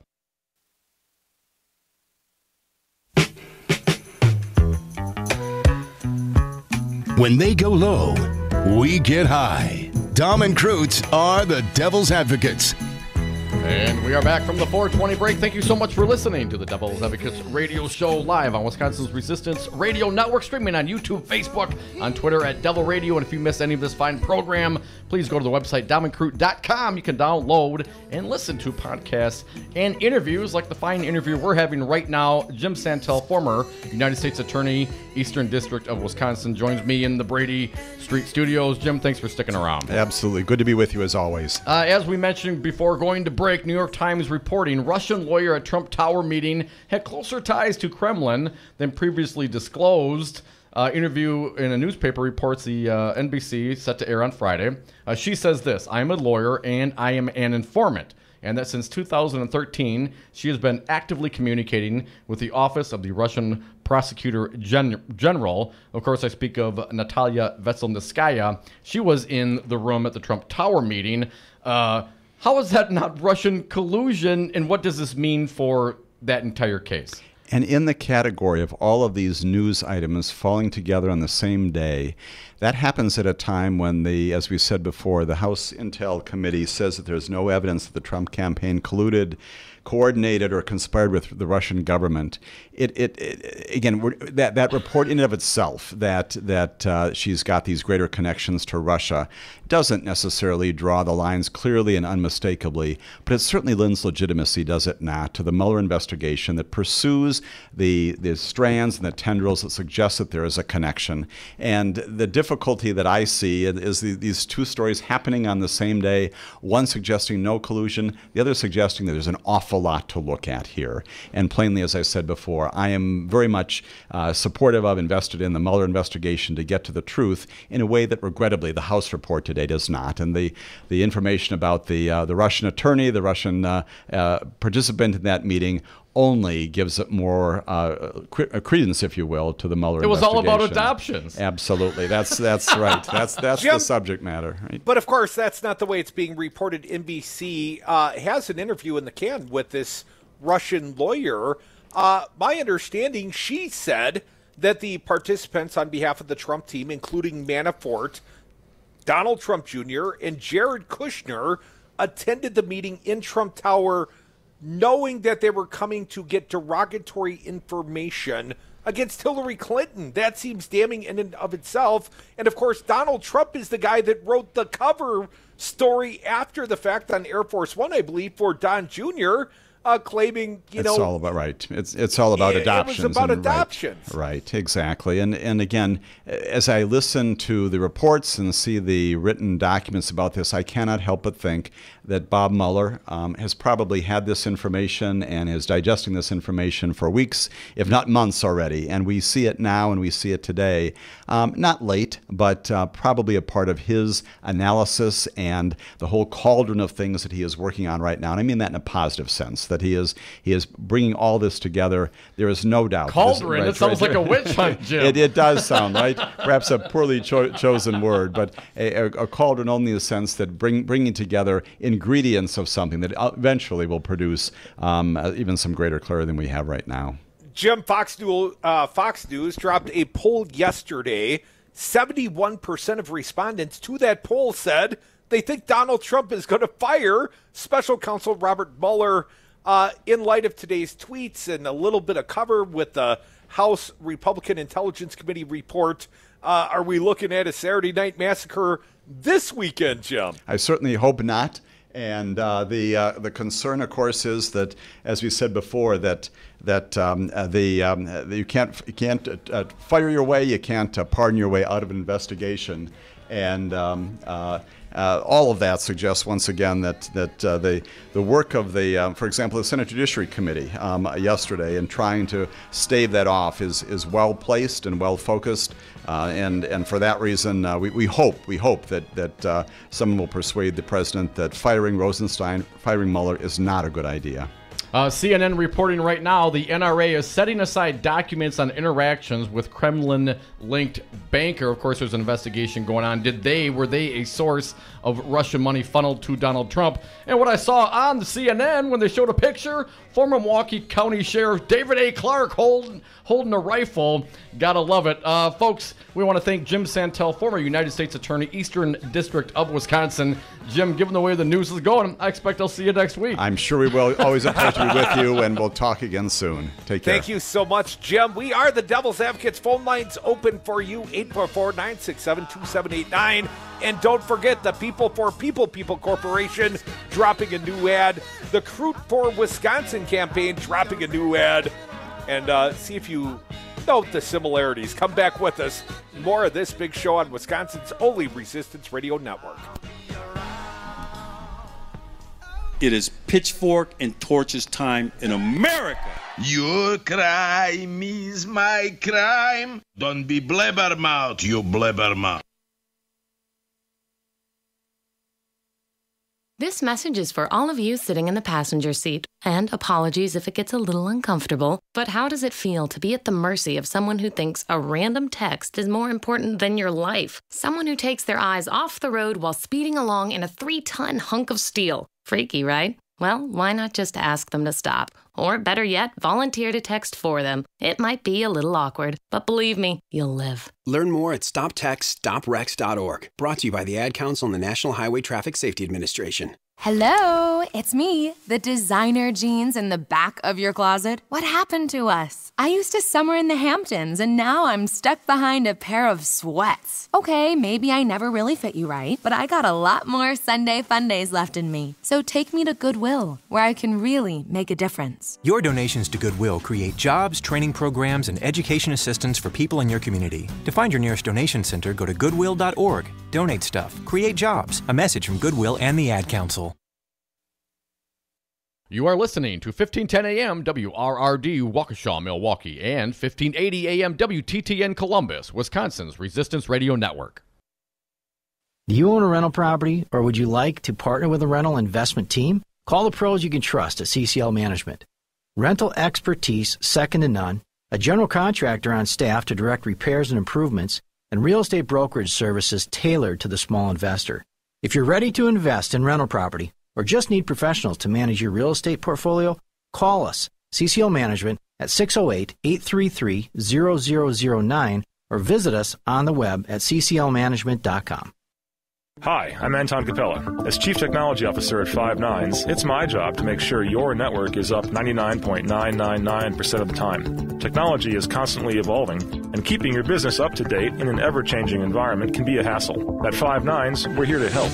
Five Nines is more than just our name. It's the level of service you can expect. Better IT gives your business a competitive advantage. Learn how Five Nines can help at fivenines.com. That's the number 5, NINES.com. Hi, I'm Becky with Bounce Milwaukee, a progressive, local, family-owned entertainment center. We just want to remind you what it's like to be a kid again. Come on in for all ages fun.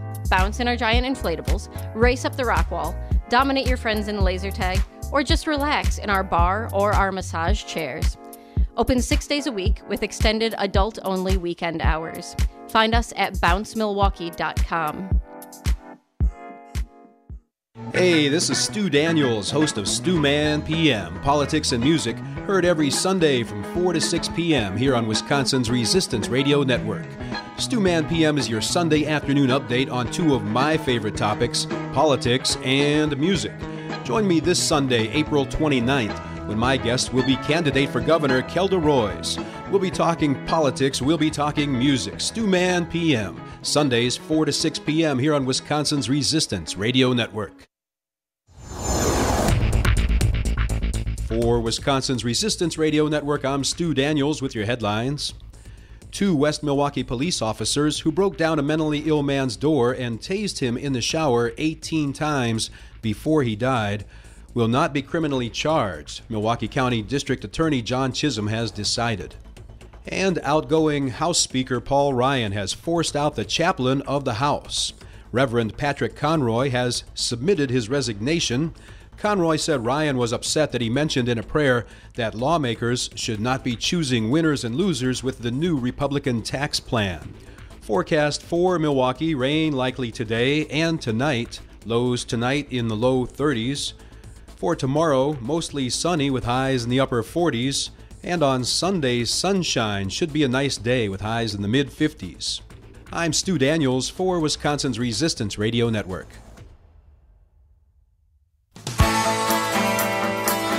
I don't know if you know the Devil's Advocates, but they are kind of a big deal.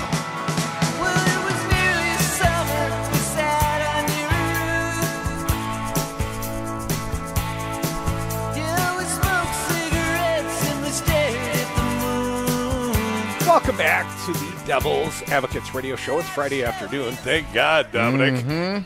And thank goodness for fine guests like Jim Santelle, former U.S. Attorney, man. I don't know how we would keep it straight. I mean, I've got a beautiful mind, but you need like flow charts on this. Right, Trump colluded with Russia.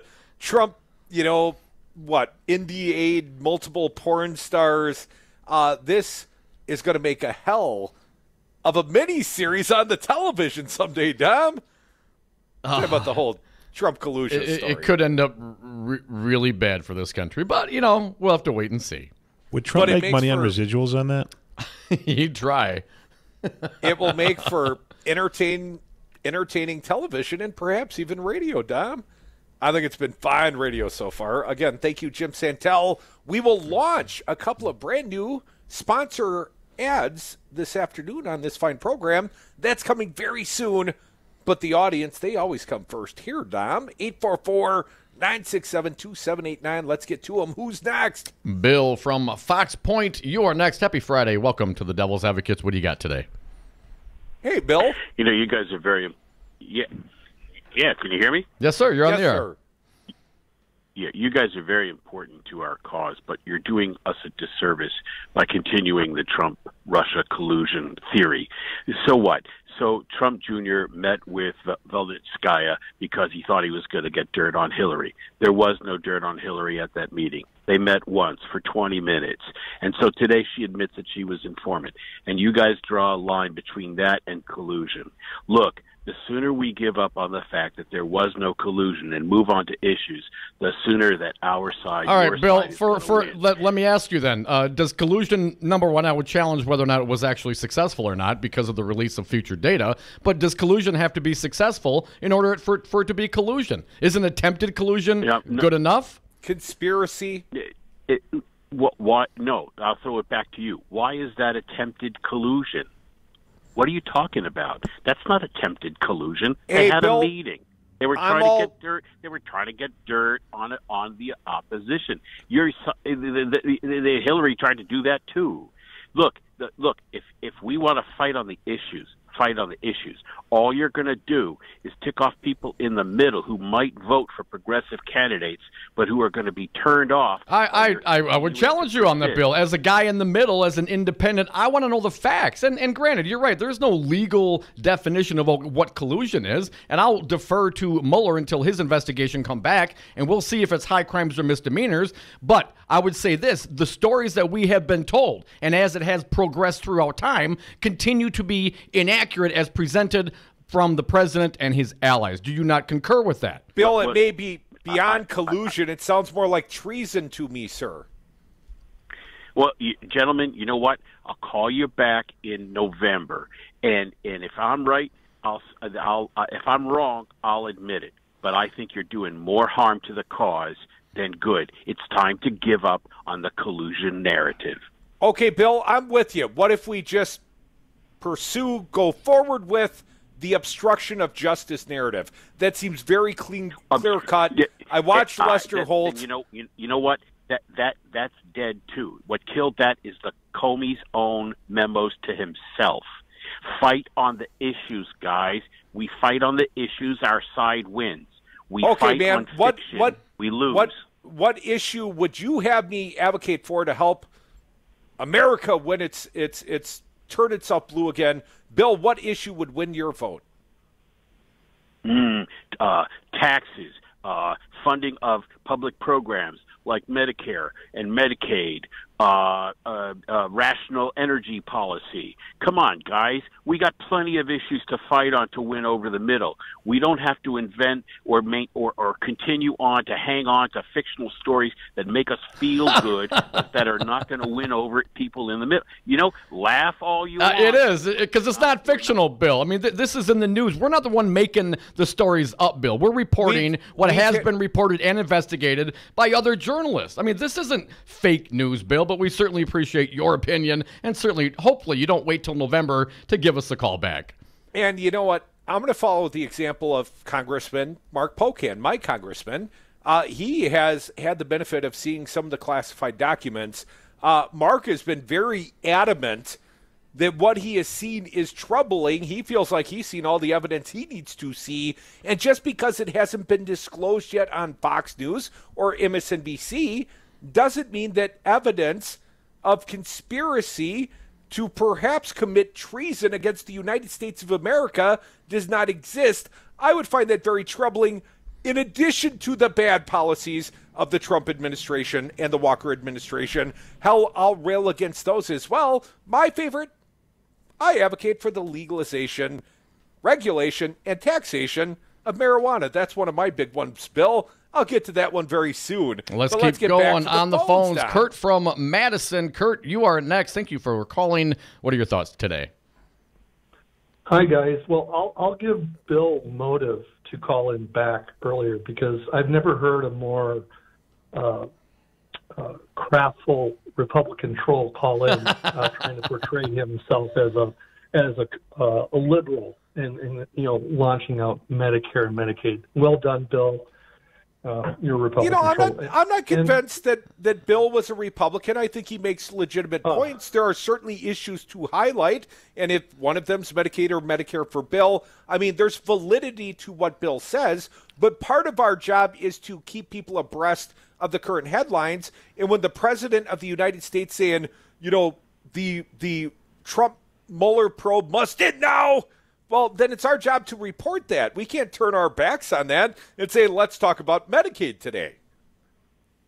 That's right. You can't pick and choose. If you believe in democracy and you believe in just cause laws, whether they're violated, then you see this through until it comes to an outcome.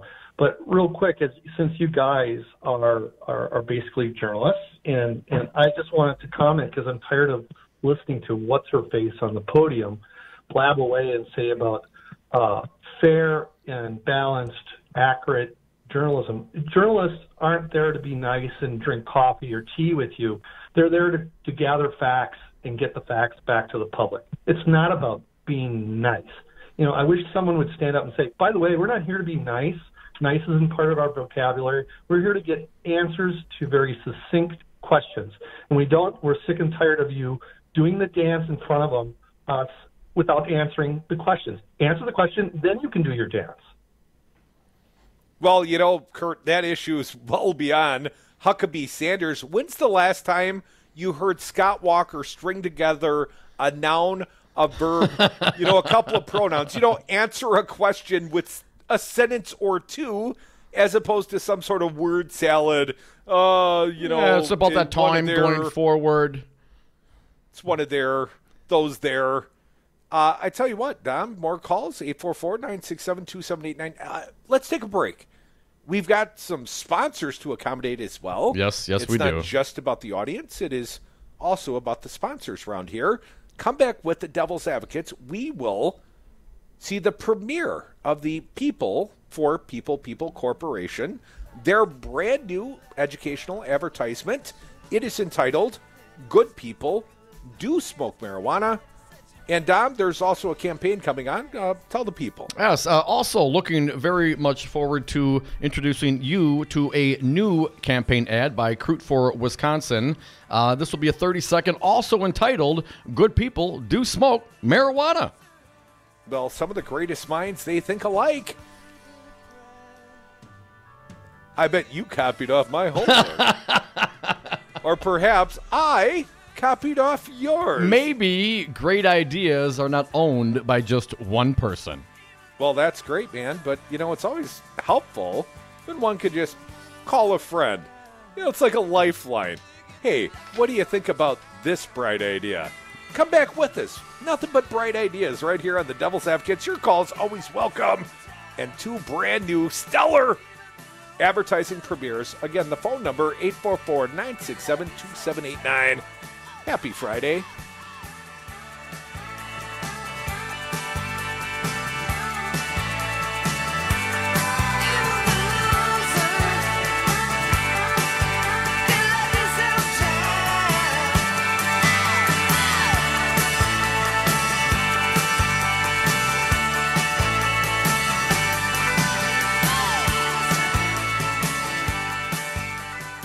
Many things said that nobody knew about and said in a very strong way. Good people don't smoke marijuana. So, Jesse, why should someone buying a home pay for an agent when they can go online or call the number on a for sale sign? Great questions. First of all, never call the number on a sign to see a home. That's the seller's agent, and they don't represent your interests. If they show you a home outside of an open house, you forfeit your ability to have someone negotiate in your corner at no cost to you. Well, with interest rates still at historic lows, how can buyers still get a great deal and protect their rights? Step 1, find a buyer's agent that you trust. Your agent will best find the home that fits your needs, anticipate problems, and negotiate on your behalf from offer through closing day. And most home listing contracts stipulate that the seller's agent pays for the buyer's commission. Solidarity Realty. They're real, they're solid, they're honest. Whether buying or selling in Madison or Dane County, call Solidarity Realty, 608-284-9311, or find them at solidarityrealty.com. The only election I've ever won was Milwaukee's Best Local Entrepreneur 2017. I'm not your typical politician, but I'd like to be the next governor of the state of Wisconsin. I've acted as a fiduciary for my clients for the last decade, putting their needs before my own. I will do the same for you. Red and blue, R's and D's, we all do business with each other on Main Street. We're all Badgers. It's time we started acting like it. This message paid for by Crute for Wisconsin. Find us at cruteforwisconsin.com. In this hot real estate market, don't pay 5 or 6% commission. With Homeowners Concept Realtors, you pay no more than 3.9% for full service. Homeowners Concept Realtors sell many more homes per year than the average agent. That's experience you can count on. If you're thinking of selling, call 414-258-7778 for an agent that specializes in your area for ideas on price, marketing, and staging your home. The more you know, you'll wisely choose Homeowners Concept 3.9% Realtors. HomeownersConcept.com. Matt Rothschild here from the Wisconsin Democracy Campaign. I love being on Resistance Radio because I get to tell you who's throwing money around in the state capitol. It's disgusting. Wisconsin's not open for business. It's open for bribery. And Walker, Fitzgerald, and Voss have turned the Capitol into an ATM for their corporate cronies. At the Wisconsin Democracy Campaign, we blow the whistle on all of them. So please go to our website at wisdc.org, check out our latest stories, and send us a donation. We need a louder whistle. Hi, I'm Crudy. I'm here with Bill Carroll, president of Teamsters Local 344. Bill, why are you union? Teamster strong. Well, Crudy, our strength comes from our membership. The Teamsters are North America's strongest labor union with 1.4 million members. Bill, what does the Teamsters do for the next generation? The same thing that the Teamsters have done for the last 100 years, assisting groups of workers in negotiating improvements in their wages, hours, and working conditions. Where do people go if they want to know more about the Teamsters, more about joining the union? There's 3 easy options. They can call Local 344 at 414-258-4545. They can contact us through our website. That's local344.org. Local, the number is 344.org, or they can contact us through the Local 344 Facebook page. Be union strong. Join Teamsters 344. Be like Crudy. Be like News Talk 1510 AM. Stand with the unions. Join the Teamsters. Local 344.org. Ignacio, what do you got for us today? Hey, I quit paying attention for like maybe one day, and all hell breaks loose. That goes to show me I got to pay attention every single day to your radio program, or else who knows what'll happen. If you don't listen to the Devil's Advocates 3 hours every day, Nacho, you're missing a lot. You got that right. I just learned that today. I turned it on and I'm listening, and you really just rocked my world today. I was just totally blown away. Save the $2 on tomorrow's paper. Listen to the Devil's Advocates today. Totally blown away.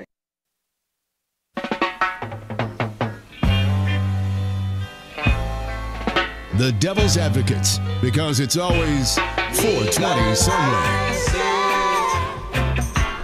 And welcome back to the Devil's Advocates radio show on Wisconsin's Resistance Radio Network. You can join us on the line if you choose, 844-967-2789. While we wait for your calls, I am proud to introduce to our fair audience a Democratic gubernatorial candidate, Michael Crute, Crute for Wisconsin. Mike, welcome to the Devil's Advocates show. Dominic, it feels so good to be invited back, man.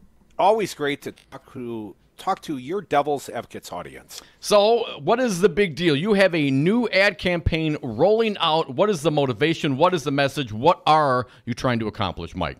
Well, Dom, couple big deals happening for the Crute for Wisconsin campaign. First and foremost, a private little soiree Monday on Brady Street at the Roman Coin. All my friends invited. Now, might make you prove who you are, might ask you who you are, want to make sure you're friendly, not some Russian troll. So we've been advertising. We'd like to see good attendance, sort of bring volunteers together, warm them up, give them something yummy in their belly. But that's Monday at the Roman Coin, 6 to 9 p.m. I'll be there, little private party. But today, I'm so excited, Dom, to talk about my new radio advertisement. It will air on WRRD 1510 AM, also WTTN 1580 AM. There will be some digital ad support as well. I've got this brand new commercial up on YouTube at the Crute for Wisconsin page. But Dominic, I got to tell you, I'm excited about this topic. This is something that I will do if elected governor of the state of Wisconsin. Legalize marijuana. I'm going to legalize it. I'm going to regulate it. I'm going to tax it. Nice. We're going to create $200 million in new annual tax revenues, and we're going to use that money in a great way. We're going to sort of divide the resources, approximately $100 million for treatment of opioid addicts and $100 million to give Wisconsin students a tuition-free head start towards a trade school education, perhaps an associate degree, or, their basic studies. But with $200 million in new annual tax revenues, we can do a lot of good. And also, we can stop, quite frankly, making adult, responsible citizens of the state of Wisconsin into criminals, Tom. It is ridiculous, the regressive policies of Governor Scott Walker, the fact that he would keep ordinary citizens that might responsibly use marijuana, make them criminals. And they use it to fill up our jails. Well, I would change all that. And this new ad, the new ad of the Crude for Wisconsin campaign, is entitled, Good People Do Smoke Marijuana. And it's not just the freedom issue. It's not just the fiscal responsibility, the new dues, the $200 million per year. Dominic, I got to tell you, I listened to an interview that you did with Dr. Sanjay Gupta, and that well-known medical professional talked about how if legalization, perhaps just for simple medicinal marijuana, how that would help Wisconsin citizens overcome opioid addiction. We would see a reduction in the number of opioid deaths in the state of Wisconsin from overdose. And what was stunning to me, Dr. Sanjay Gupta told you, Dominic, and this information I chose to share through the Crude for Wisconsin campaign commercial, that literally people with opioid addictions, they are healed through the use of cannabis. What a wonderful drug. I think Dr. Sanjay Gupta told you if you were going to go into a lab and find something to help people fight opioid addiction with, it would be marijuana. It would be cannabis. So I'd like to launch it right now, Dom. The brand new Crude for Wisconsin commercial, Good People Do Smoke Marijuana. If you would, help me play it, folks. All right, Fancy Brian, let's play it, please. I'm Mike Crude. Once elected governor of the great state of Wisconsin, I intend to legalize marijuana. Legalization will create $200 million in new annual tax revenues to be applied to opioid treatment and tech school education. Medical professionals like Dr. Sanjay Gupta say marijuana legalization would reduce opioid overdoses and help treat addicts, help move Wisconsin forward with legalization, taxation, and regulation. Good People Do Smoke Marijuana, paid for by Crude for Wisconsin. Find us at crudeforwisconsin.com. So when you think of legalized marijuana, when you think legalized Wisconsin, think Crude for Wisconsin. If I'm the next governor, we will legalize marijuana. We'll create tons of brand new ad revenues, and we will apply it to needed causes. And please, if you're in the Milwaukee area, especially on Brady Street on Monday, come to the private campaign launch party at the Roman Coin. That will be 6 to 9 p.m. Monday, April 30th. And once again, that's the brand new ad for the Crude for Wisconsin campaign. Well done, Michael. Another thing we have not really gotten into was the kind of the positive jobs impact that would have here in the state of Wisconsin in the cannabis industry. Once again, Mike Crude, Democratic governor candidate for the state of Wisconsin. If people want to get involved, Mike, how do they get a hold of you? Give them the website and the Facebook. Yes, crudeforwisconsin.com. You can find us there at both Facebook, Twitter. It's Crude4WI, a little easier that way. But most importantly, on the Facebook, you can give to the cause. And if anyone would choose to contribute, let's say $4.20, we would utilize that money. We would continue to push Mike Crude for Wisconsin, my advocacy for legalized marijuana in the great state of Wisconsin. Democratic gubernatorial candidate Mike Crude, thank you so much for joining us on the Devil's Advocates. We've got a few more minutes left here. I want to bring back into this conversation my co-host, Mike Crude. Hey, Mike, welcome back. Hey, man. I've been missing you, Dom. Hey, so I understand there's some more ads. There's more sponsors to roll out. Why don't you do it for me, buddy? Well, I'd like to make an introduction right now. I'd like to bring our fine sponsor from the People for People Corporation on right now. My understanding, they're going to launch a new campaign ad on this fair station right now. I'd like to introduce them from the People for People Corporation, P. Dominic Salvia. Mr. Salvia, welcome back. Thank you, Michael. Always a pleasure. And please don't forget Esquire. My apologies, Conquistador. I'm very excited to be here. I also heard the interview with Dr. Sanjay Gupta, a smart medical man. He himself has turned around on the marijuana issue over the last several years, and I thought it was very appropriate given the conversation here in the state of Wisconsin and what this positive impact of legalization, taxation of recreational marijuana, of course regulation as well, what kind of a positive impact this could have for the citizens. Let's play that ad if you would, please. Wait, hang on, go ahead. Yes, sir. Well, Mr. Salvia, I'd ask you, the new People for People Corporation ad, what's it called? Oh, yes, thank you. It is called Good People Do Smoke Marijuana. Fancy Brian. Marijuana, unfortunately, is a public health issue and a public safety issue. I've opposed that. Dr. Sanjay Gupta, how can medical marijuana help those addicted to opioids? There's three big things. There's clear consensus now that cannabis can treat pain. That is not an opinion. That is a consensus conclusion by big scientific bodies like the National Academy of Science. We also know that it can help treat the withdrawal symptoms of opioids. People, they don't want to be on them anymore. They want to quit, but they develop the terrible withdrawal symptoms. And now we have evidence that it can actually help heal the part of the brain that is diseased in someone who's an opioid addict. If you had to start from scratch and design a substance to help lead us out of the opioid epidemic, like in a lab, it would probably look very much like cannabis. Call Governor Scott Walker at 608-266-1212. Tell him good people do smoke marijuana. This message was paid for by the People for People Corporation. Donate online at p4ppc.org, p4ppc.org. P. Dominic Salvia Esquire, our good friend from the People for People Corporation. If people want to get involved with the People Corporation, how do they do so? Thank you for the opportunity, Mike. If anyone wants to get involved and donate, please go to our website, p4ppc.org. That's p4ppc.org. We have a PayPal link there. You can go and donate unlimited, anonymous, personal or corporate dollars, and we will use that money to help further educate the population here in the state of Wisconsin. P. Dominic Salvia Esquire, the People for People Corporation. They're the best people. Find them online at p4ppc.org. A fine sponsor on the Devil's Advocates and right here on Resistance Radio. When you come back with us, we're going to have Tom Palzewicz. He is a Democratic candidate for the 5th Congressional District, currently held by Jim Sensenbrenner.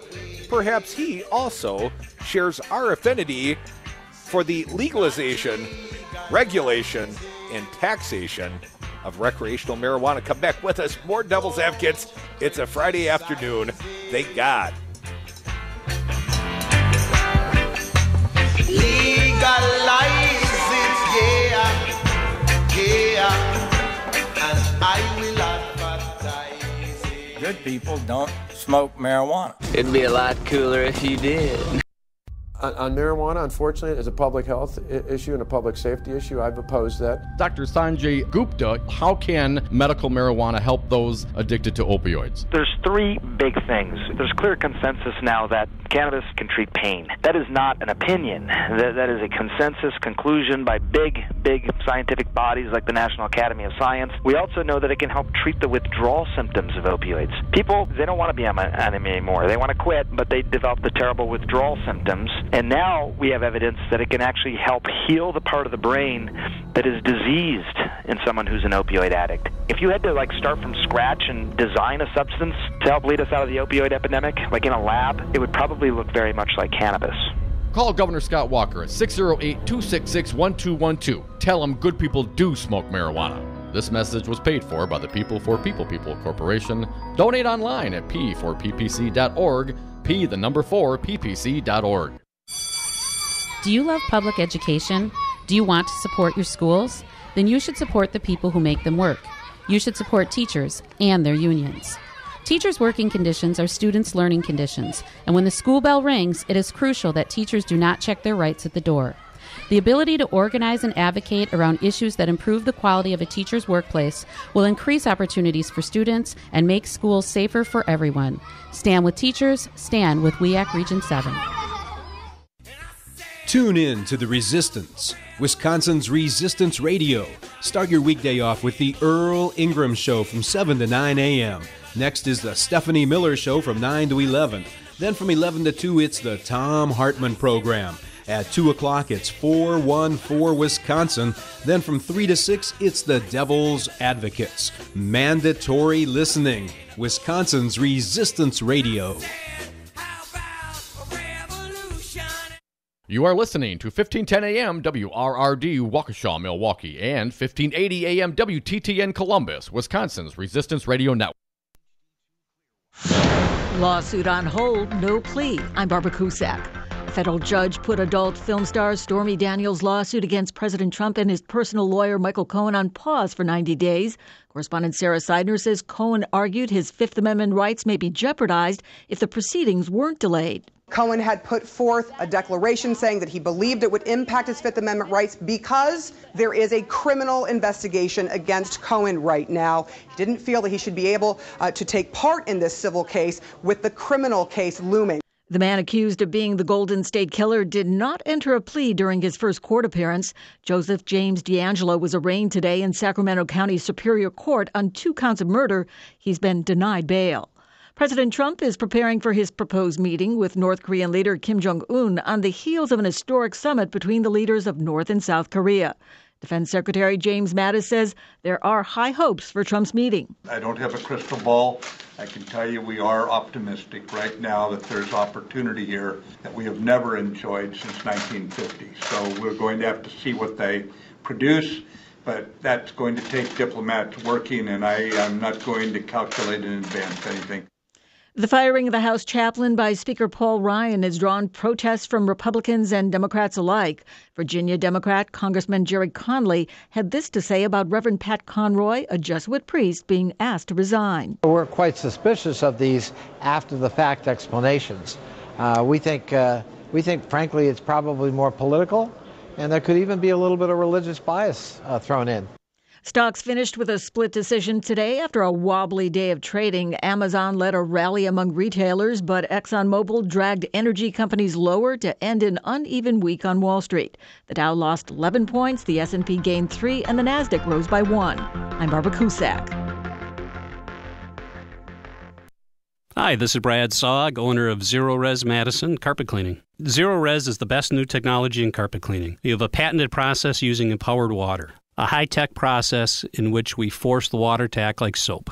It doesn't want to stay in that state. It's jacked up and it's angry and it wants to hit the dirt and then it neutralizes. When we're done, all that's left in your carpet is just light moisture. In the end, you get the cleanest, greenest, healthiest carpet cleaning available. Call us at 848-9000. Zero Res. Spell it backward or forward. It's the right way to clean. Is my kid in the right car seat? I guess she is. There are probably rules on when to move up to a booster seat. Aren't there? Rear-facing, forward-facing. I think I have it right. Car crashes are a leading killer of children 1 to 13. Are your children in the right car seat for their age and size? Don't think you know. Know you know. Go to safercar.gov/the right seat. Brought to you by the National Highway Traffic Safety Administration and the Ad Council. MoviePass, the startup that lets customers watch a movie a day at theaters for just $10 a month, is now limiting new customers to just 4 movies a month. The move to limit the number of movies customers can see comes as the sustainability of MoviePass's business model comes into question.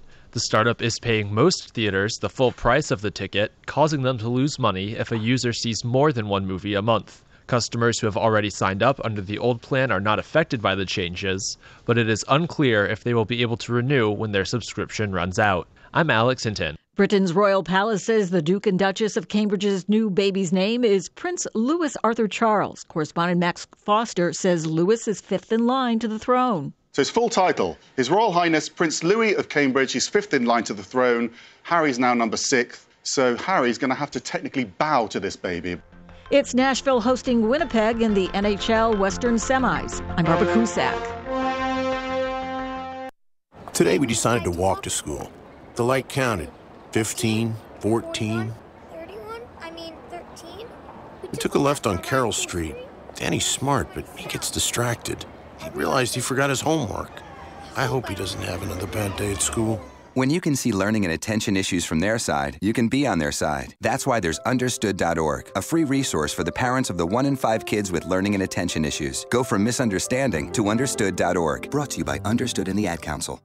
We got Mark Pocan live via phone. Mark, does Paul Ryan hate poor people? Oh, he hates poor people and middle-class people. I mean, I think when he was probably 5 years old playing with Play-Doh, trying to, adjust the taxes on Play-Doh. So, to be fair, I think he's doing what he always said he was going to do. It's just no one actually believed he was either that cruel, evil, or dumb to do it.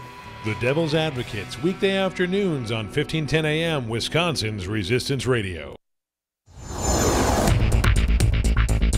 For Wisconsin's Resistance Radio Network, I'm Stu Daniels with your headlines. New records released yesterday by the Department of Corrections show a guard at the Wisconsin Youth Prison took out the garbage before responding to a suicidal inmate's call for help. The guard was one of 3 at the Lincoln Hills School for Boys and Copper Lake School for Girls to resign or be fired last month after DOC officials determined the guards lied under oath, falsified logs, and failed to immediately respond to the call for help before the inmate attempted to hang herself. Forecast for Milwaukee, rain likely today and tonight. Lows tonight in the low 30s. For tomorrow, mostly sunny with highs in the upper 40s. And on Sunday, sunshine. Should be a nice day with highs in the mid-50s. I'm Stu Daniels for Wisconsin's Resistance Radio Network. The following program is a presentation of DC Communications, LLC. Warning, you are about to listen to the greatest radio show ever. And due to contractual obligations and to shield our airwaves corporate licensees from any semblance of liability, responsibility, and gullibility, we must tell you the views represented on this show are not necessarily those of this station or its management. This radio show contains differing points of view on current political topics, and due to the nature of its contents, it should be heard by everyone. Thank you for listening. 3, 2, 1. Now live from the heart of liberal Wisconsin, where the political party is just beginning, welcome to the Devil's Advocate Show. Best friends proving it's never personal, only politics. Please allow me to introduce myself. Now here are your hosts, Dom and Crute. Welcome back to the Devil's Advocates Radio Show, the Friday afternoon edition, Dom, and we're sliding into the happy hour. And you boys are having one without me. Dom's been joined by another fine guest. He's Tom Palzewicz. He is a Democratic candidate for Congress in Wisconsin's 5th Congressional District. Tom, welcome back to Brady. Hey, thanks for having me. Thanks for coming in, man. Thanks for the beer. Hey, always a pleasure. Happy It's hour. a good way to end up a Friday. Right. You guys are making me envious. Thanks for bringing beer for the staff, Tom. Quite nice of you. Didn't know I needed to ship it. That's okay, Tom. I'll suffer through. Let me start by saying I was incorrect on the radio. I told people the 5th Congressional District Convention was this weekend. It's not. It's next Sunday, May 6th. Can they see you there, Tom? Absolutely. As I understand, we'll be one of the keynote speakers. And Tom, I got to ask you, you're running for Congress against Sensenbrenner. We're out here. I know you as a candidate, you got 1,000 ballot signatures you got to collect to qualify, petition signatures. First and foremost, how's it going in the collection? And is any other Democratic candidates declared to challenge you in the primary, Tom? Yeah, 2 questions there. So first question, I think we're about 500 signatures in. We're actually going to go collect 2,000. So the range is between 1,000 and 2,000, and we're going to go get 2,000. So we got a plan to do it. Hopefully we'll be at least 1,000 by the convention on the 6th. And then, yes, there is another candidate. We don't exactly know where he's at as far as collection goes or anything else, though I think I've told you guys we're the ones running against Sensenbrenner, and we're going to beat him. And Tom, you've made this a serious campaign. How long you been on the trail, Tom? We announced early September, actually started working on it last May. Wow. And people talk about campaign finance reform. I think it's really about campaign reform. You know, having to run 18 months for a 24-month job doesn't make a lot of sense to me. It never ends, does it? No. So, Tom, if you could pick the political cycle, when would you have it start? I think 3 months is enough. I think 3 months is plenty of time to have a primary, pick some candidates, get serious, and then have election. Plus, I think it would be better on the average citizen because then they would have to at least they know when they need to pay attention. Now, I'm just amazed that we've had people since December throw us house parties and invite us into their homes. And I'm always shocked that we show up someplace and there's people that want to talk politics in January and February and March and now April. Well, Tom, some candidates would like it abbreviated down to like 6 weeks. Yes.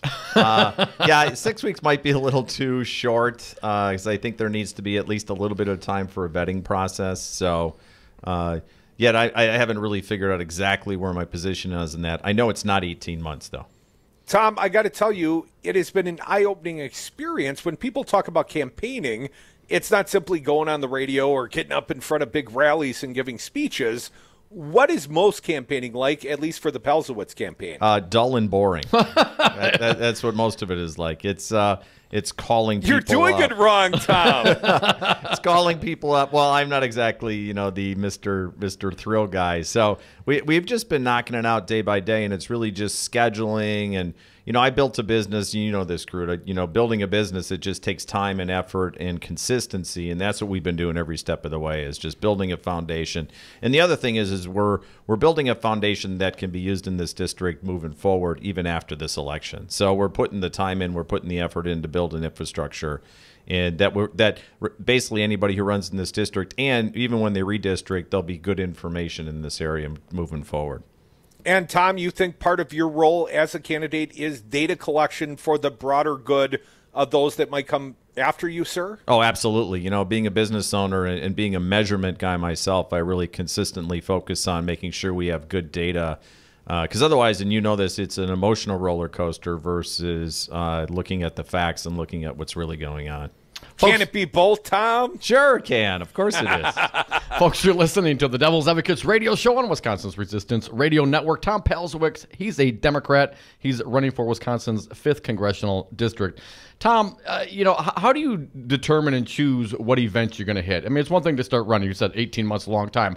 But we're starting to, heat up in this season. Lots of things going on. Obviously you talked about this 5th Congressional District event coming up in a couple of weeks. How do you decide when to go and where to go and who to talk to?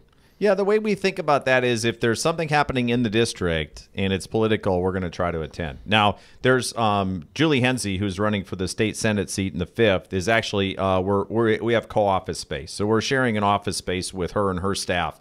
So, and there's nice. There's three assembly districts within her state district that have Democrats running in. So we go to their events, they go to our events. We were just up yesterday in Slinger at Dennis Degenhardt's event. And so we try to make as many events in the district as possible. And then it's really about people inviting us into their homes. We try to be out, though.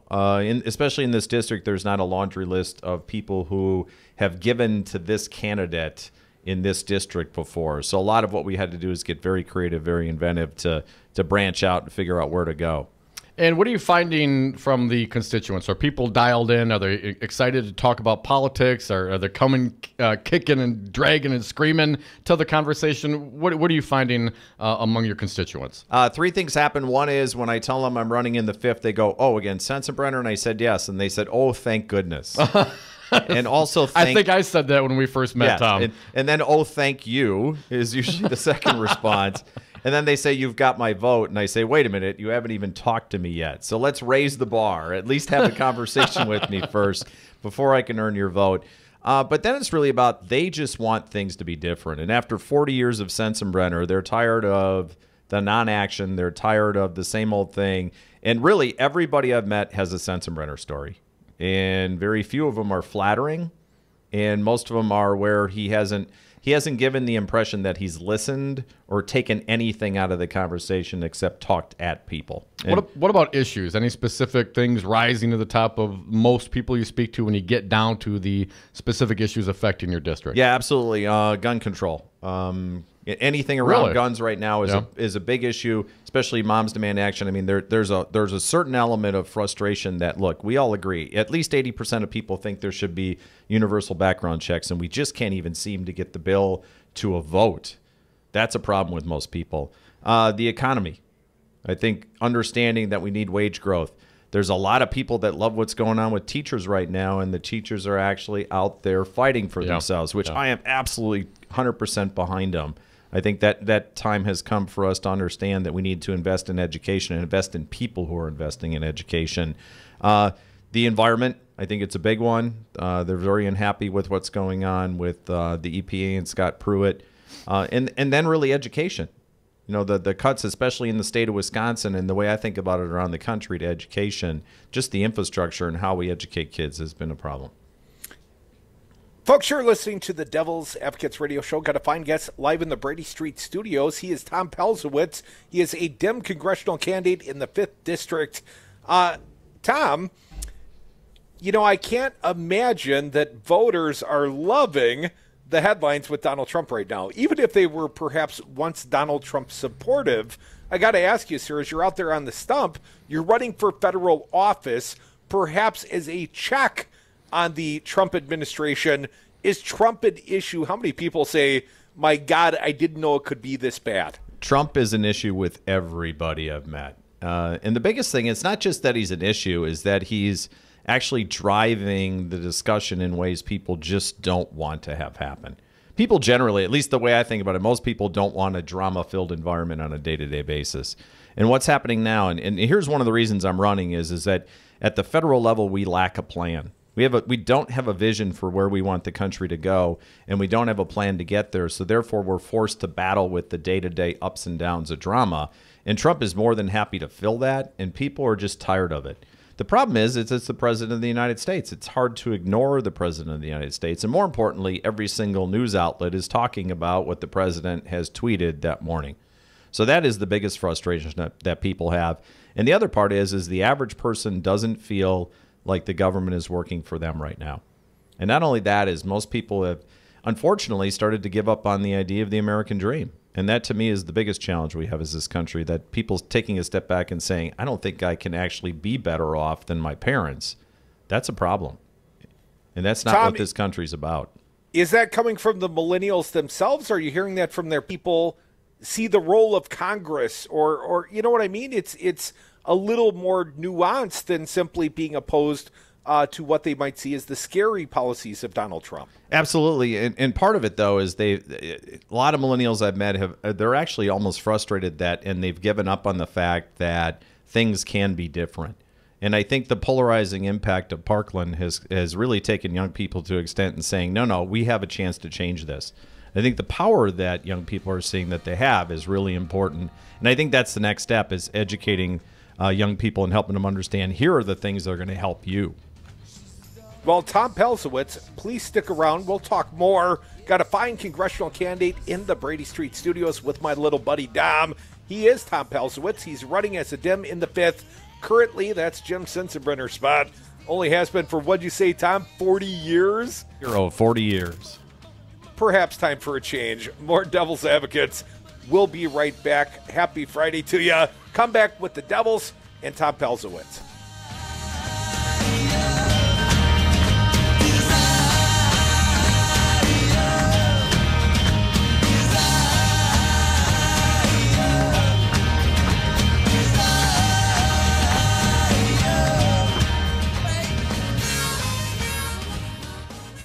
I believe that I'm being called to lead by helping to clear the field in this race so that a positive, conservative message can rise to the top of the field. The American dream is dead. So, Jesse, why should someone buying a home pay for an agent when they can go online or call the number on a for sale sign? Great questions. First of all, never call the number on a sign to see a home. That's the seller's agent, and they don't represent your interests.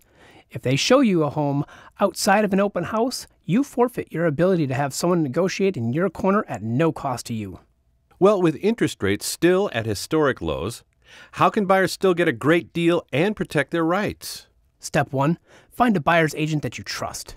Your agent will best find the home that fits your needs, anticipate problems, and negotiate on your behalf from offer through closing day.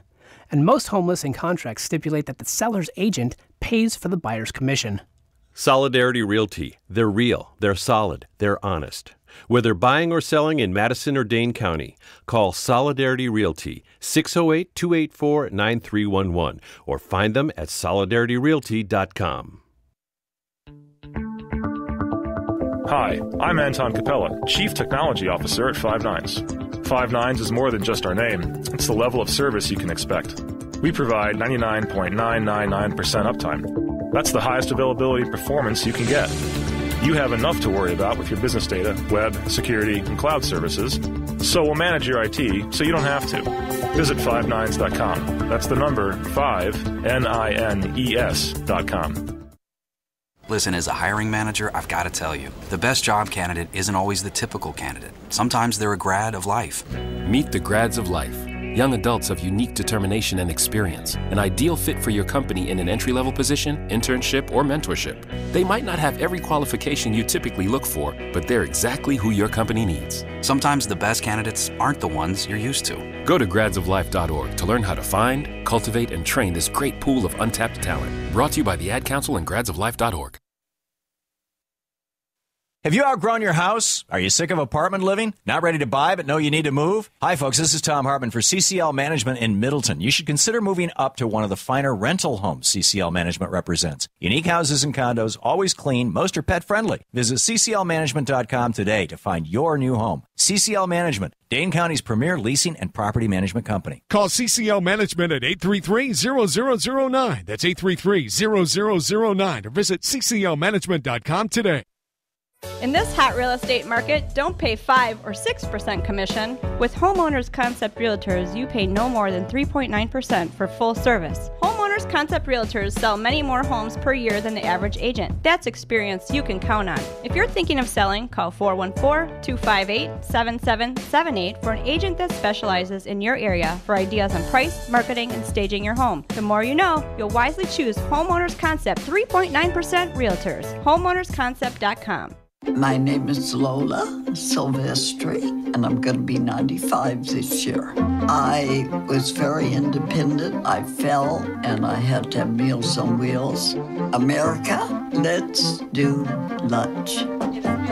1 in 6 seniors faces the threat of hunger, and millions more live in isolation. Drop off a hot meal and say a quick hello. Volunteer for Meals on Wheels by donating your lunch break at americaletsdolunch.org. This message brought to you by Meals on Wheels America and the Ad Council. The Devil's Advocates. James Santelle, he's a former U.S. attorney. He's our guest live on Brady. Once again, a pleasure to be with you, gentlemen, to talk about the latest news breaking as we speak. The FBI raided Michael Cohen, Trump's personal attorney, but once they got there, then they went back and got a more thorough warrant and said, we'll take everything. My first reaction is you need to teach criminal constitutional law. You've got it just right in terms of the process. They are kind of a big deal. This is a really big deal. The Devil's Advocates. We drink when we toast when we drink. And we are back. Thank you for listening to the Devil's Advocates radio show live on Wisconsin's Resistance Radio Network, streaming live on YouTube and Facebook, on Twitter at Devil Radio. And if you missed any of this fine program, please go to the website, DominiCroot.com. You can download or listen to podcasts and interviews. Dominic, we got a fine guest. He remains in studio with you. He's Tom Palzewicz. He's a Dem running in Wisconsin's 5th Congressional District, challenging Jim Sensenbrenner on the ballot. And he's a good guy. He's become a friend. You know you're a good guy, Tom, when you bring beer for the staff. Everybody likes you coming.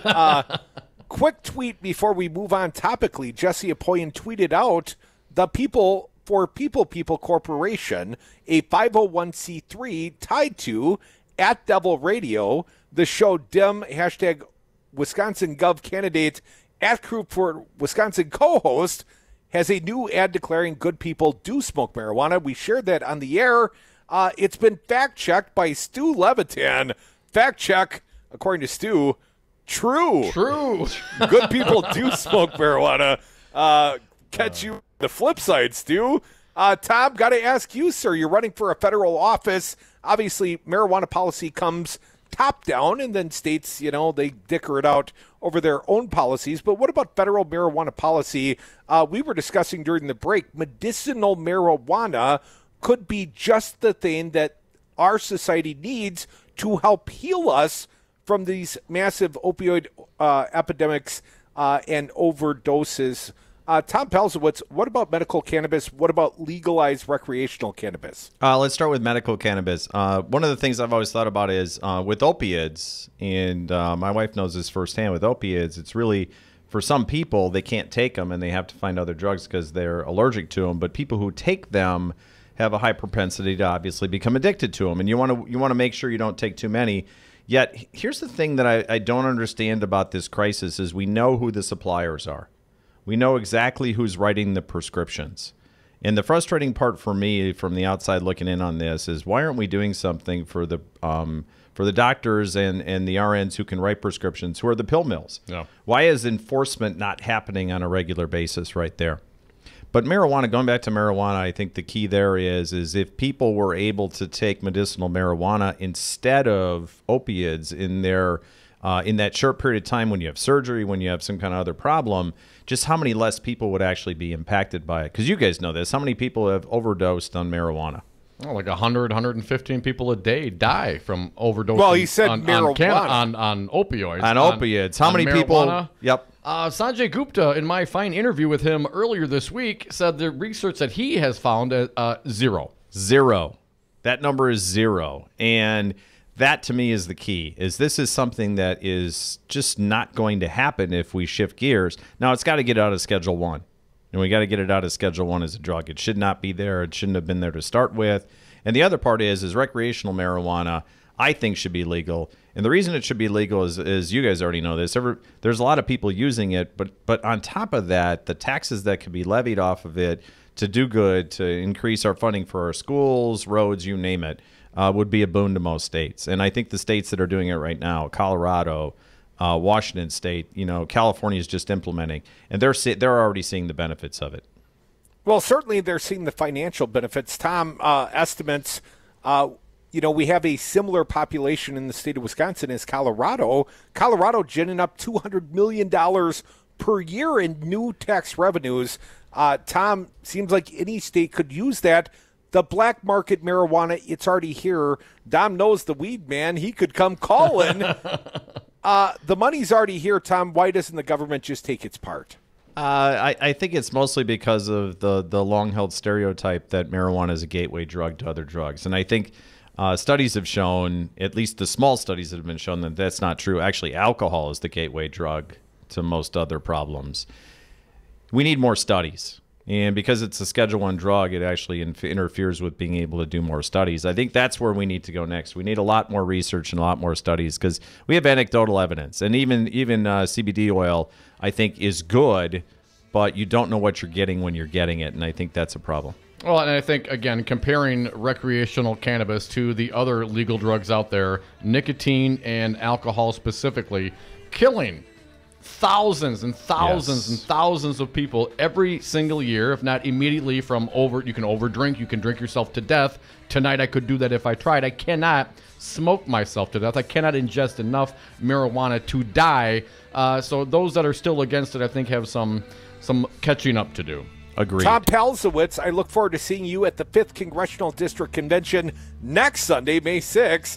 But if people want to help you collect signatures, get involved in your campaign, where can they go to find you, sir? They can find us at www.tomforwi.com. That's tomforwi.com. We have plenty of people already out there getting signatures. We could use some more. Our goal is to have at least 1,000 by the convention and 2,000 by the middle of May because we want to be done with that and on to the next step of the campaign. Tom Palzewicz, a fine Dem running in Wisconsin's 5th Congressional District. Thank you so much, Tom. When we come back, more of your phone calls, 844-967-2789. We air grievances. It is Friday, after all. Thanks, Tom. Thanks, guys. Appreciate it.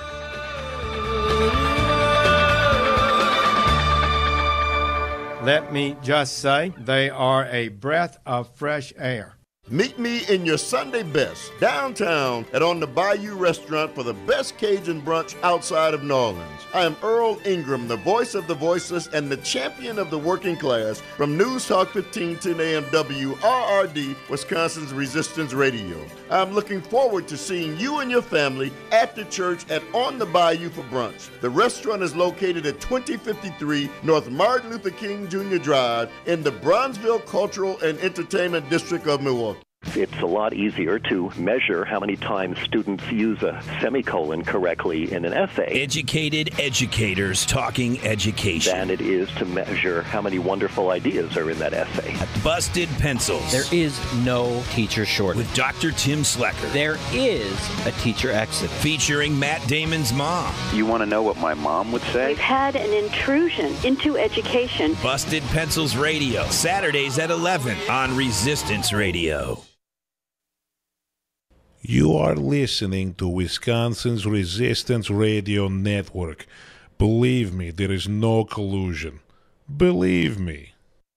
I was on Zero Res Madison's Facebook page the other day, and they have almost 2,000 testimonials from local customers. Apparently, I am not the only one stoked on how cool this company is. A green technology that actually works better and doesn't cost more, it's a no-brainer, I'm in. We are starting our own Devil's Advocates revolution to free your carpets from harsh chemicals and soaps. Call Zero Res today and ask for the Dom and Crute special 608-848-9000 or schedule online at ZeroResMadison.com. Zero Res, spell it forward or backward, it's the right way to clean.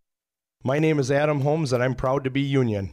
Adam, you're Director of Training for Painters District Council 7. What do you do? I'm making sure that we're investing in our members. We're providing the safest and best trained painters, glazers, drywall finishers, and trade show workers in the industry, and we also do that at no cost to the taxpayers. Why hire unions? Because it costs less to be safe. We keep the contractor on the right side of OSHA and help keep the workmen's comp rates affordable. Join us, Painters and Allied Trades, District Council 7.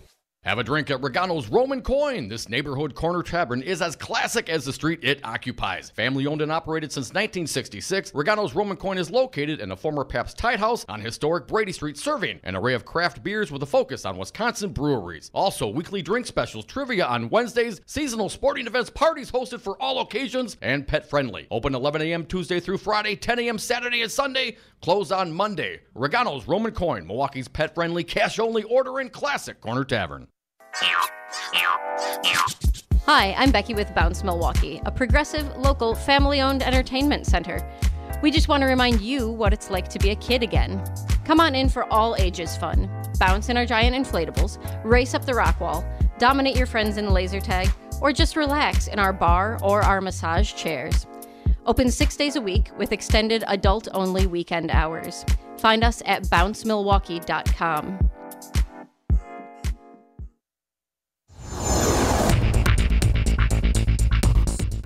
For Wisconsin's Resistance Radio Network, I'm Stu Daniels with your headlines.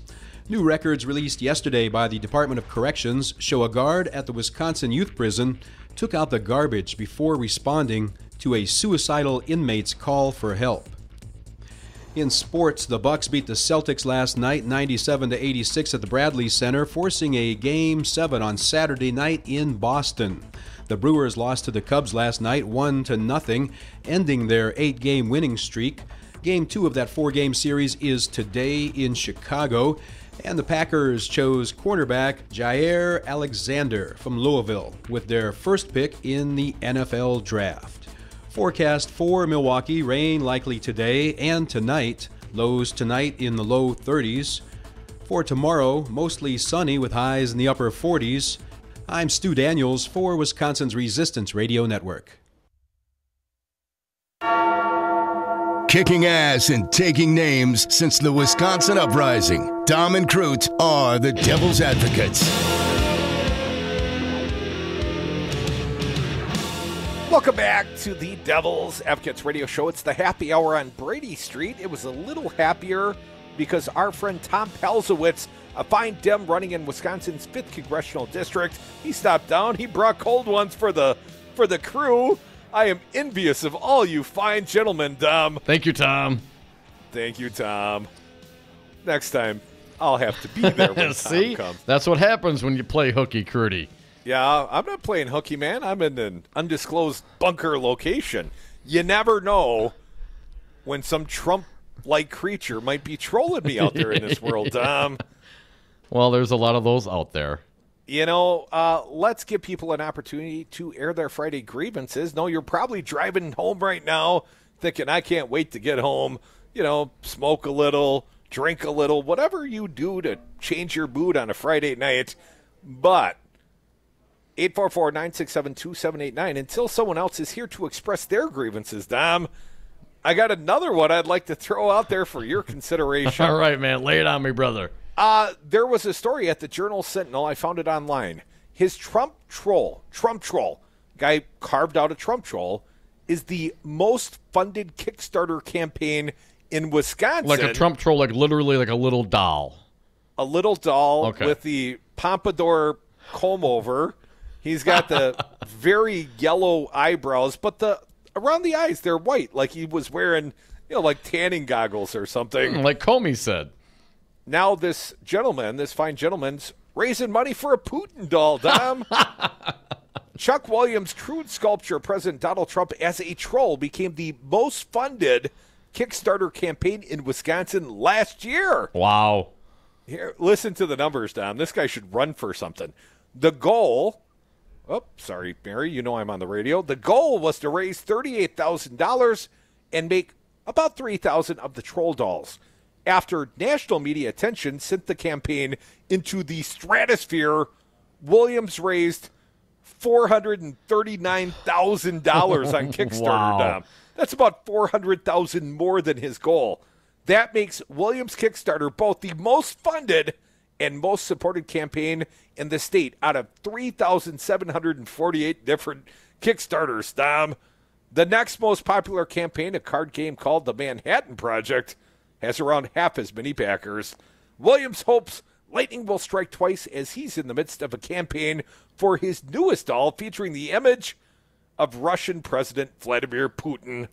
Williams, a sculptor by trade, said he has his fingers crossed that the latest campaign will raise his $50,000 goal, Dom. One quick quote.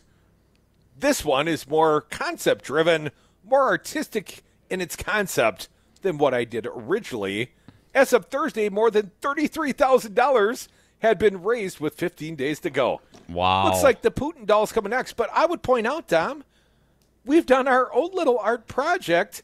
We know an artiste, and we found him, on the Huffington Post. Fernando Sosa, a sculptor out of Miami. He was doing Trump sculptures before this gentleman in Wisconsin, I would say differing art projects, because our friend Fernando Sosa down in Miami, Dom, he did his Trump sculpture as a butt plug. A fine sculpture. Of course, the Devil's Advocates commissioned Mr. Fernando Sosa to do a Scott Walker butt plug. And no Kickstarter required. No, we just absorbed the cost as a fine radio product on behalf of all the citizens of the great state of Wisconsin. And let's not forget Walker, I'm an Eagle Scout, that guy. He was out on the presidential campaign trail at the time. Dom, he was leading the nation at the time. It was a fine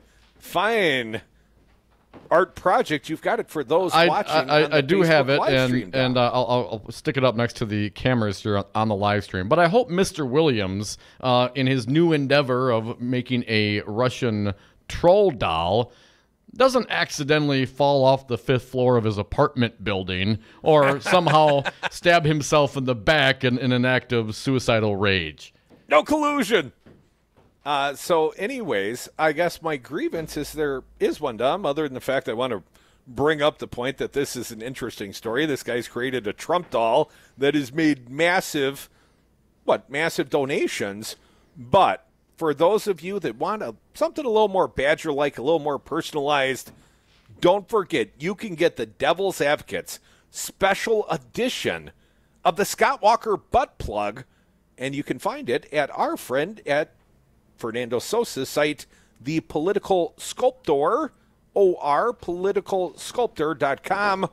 They got lots of Trump and Putin and even some Hillary Clinton, but most importantly, they got the special edition Devil's Advocates butt plug. Last I remember, Dom, since we had the original created, it can be 3D printed and shipped to you for something to the tune of $29.95. What a fine deal. It is. To commemorate the governor of the state of Wisconsin, a Scott Walker butt plug. And as it is a 3D printed, it's a little gritty, so it's more of a novelty butt plug item, but I would say... Hey, that's up to your own personal discretion. And nobody's judging anybody. More of an exfoliating experience, perhaps. But I would say this, very notable here on the Scott Walker butt plug commissioned by the Devil's Advocates. Very distinctive bald spot that you can see. That's a cabinet injury, I swear. And you know it's quality when it has the Devil's Advocates logo on the bottom. The seal of approval. 844-967-2789. Damn, we should have done that, Crudy. It does make a nice seal. Let's get to it. Pizza Box Mike, happy Friday. Welcome to the Devil's Advocates. What do you got for us today, my friend? Man, I don't want Walker in my state, much less up my ass. But anyway, yeah, I get the, look, I know, Crudy, you got, lawyers, and you got your weed czar, man. You need a fixer guy. A fixer? I got a fixer. My attorney is my fixer. That's why I got the attorney. No. You got to be like Cohen, man. You got to have one that ain't really your attorney. He just handles certain things. You get it? Oh, I get it. Okay, well, never mind. I was just looking for work. Anyway. Here's the difference between me and Donald Trump. I can keep it in my pants. It doesn't seem that difficult. I got a pretty wife at home. I go home happily to her on the weekends. She hasn't divorced me yet, Mike. I don't need to be chasing Russian hookers around the hotel rooms looking for some sort of showery experience. Allegedly. Oh, no, I fix other things. But I just like the way, Trump feels like he's being colluded against, I guess, with the two Koreas coming together without him, because everybody's kind of sick of the guy. So maybe that's what's happening here. Yeah, like Brian said, it's China pulling all the strings now. So Trump, he ain't going to be played by nobody. Dude, you already been played. Michael, you got a grievance this Friday afternoon? No, I'll see you next Monday, 6 o'clock. All right, man. Keeping it real. Pizza Box Mike. You can be like the box, 844-967-2789. Let's keep going on the phones. RJ from Madtown. Welcome to the Devil's Advocates. Happy Friday, RJ. What do you got today? It's Mike. This is Randy from Wisconsin or Madison. Listen, here's my question. What is the first question, Michael Crute, that you would ask Scott Walker in a debate? I would ask And how would you answer it? How would I answer it? I would ask Scott Walker why he thinks it's okay to corruptly campaign with third-party groups, why he thinks that we should be bought off by corporations, or at least the politicians that govern us, guys like Scott Walker. He has shown us through his example that he can be corrupted. And it's not the fact that Scott Walker is a Republican, it's the fact that he cashes the checks. So I think, given the opportunity, RJ, to go head-to-head with Scott Walker, I'd have to rhetorically go right, left, body blow, right, left. But I would start with the issue of campaign corruption and the fact that the man effectively does quid pro quo. The man will accept $1 million through a third-party group. That third-party group will coordinate, help support Scott Walker's campaign, and then Scott Walker turns around and gives them favorable legislation. And outside of a few watchdog groups finding this, or perhaps whistleblowers heroically releasing documents to The Guardian, I don't know how we as citizens, as we as voters, are supposed to understand under this corrupted campaign finance system, RJ, where the money's going to, who is buying the pliable governor, who is he giving the favors to, because all prior evidence says this man sells cheap, he sells easy. If you help him stay in power, he'll give you AB1, SB1, the mining bill. He'll jam into the yes, sir. Yes. Michael, that's the killing blow. But how could you go a little lower for the next one?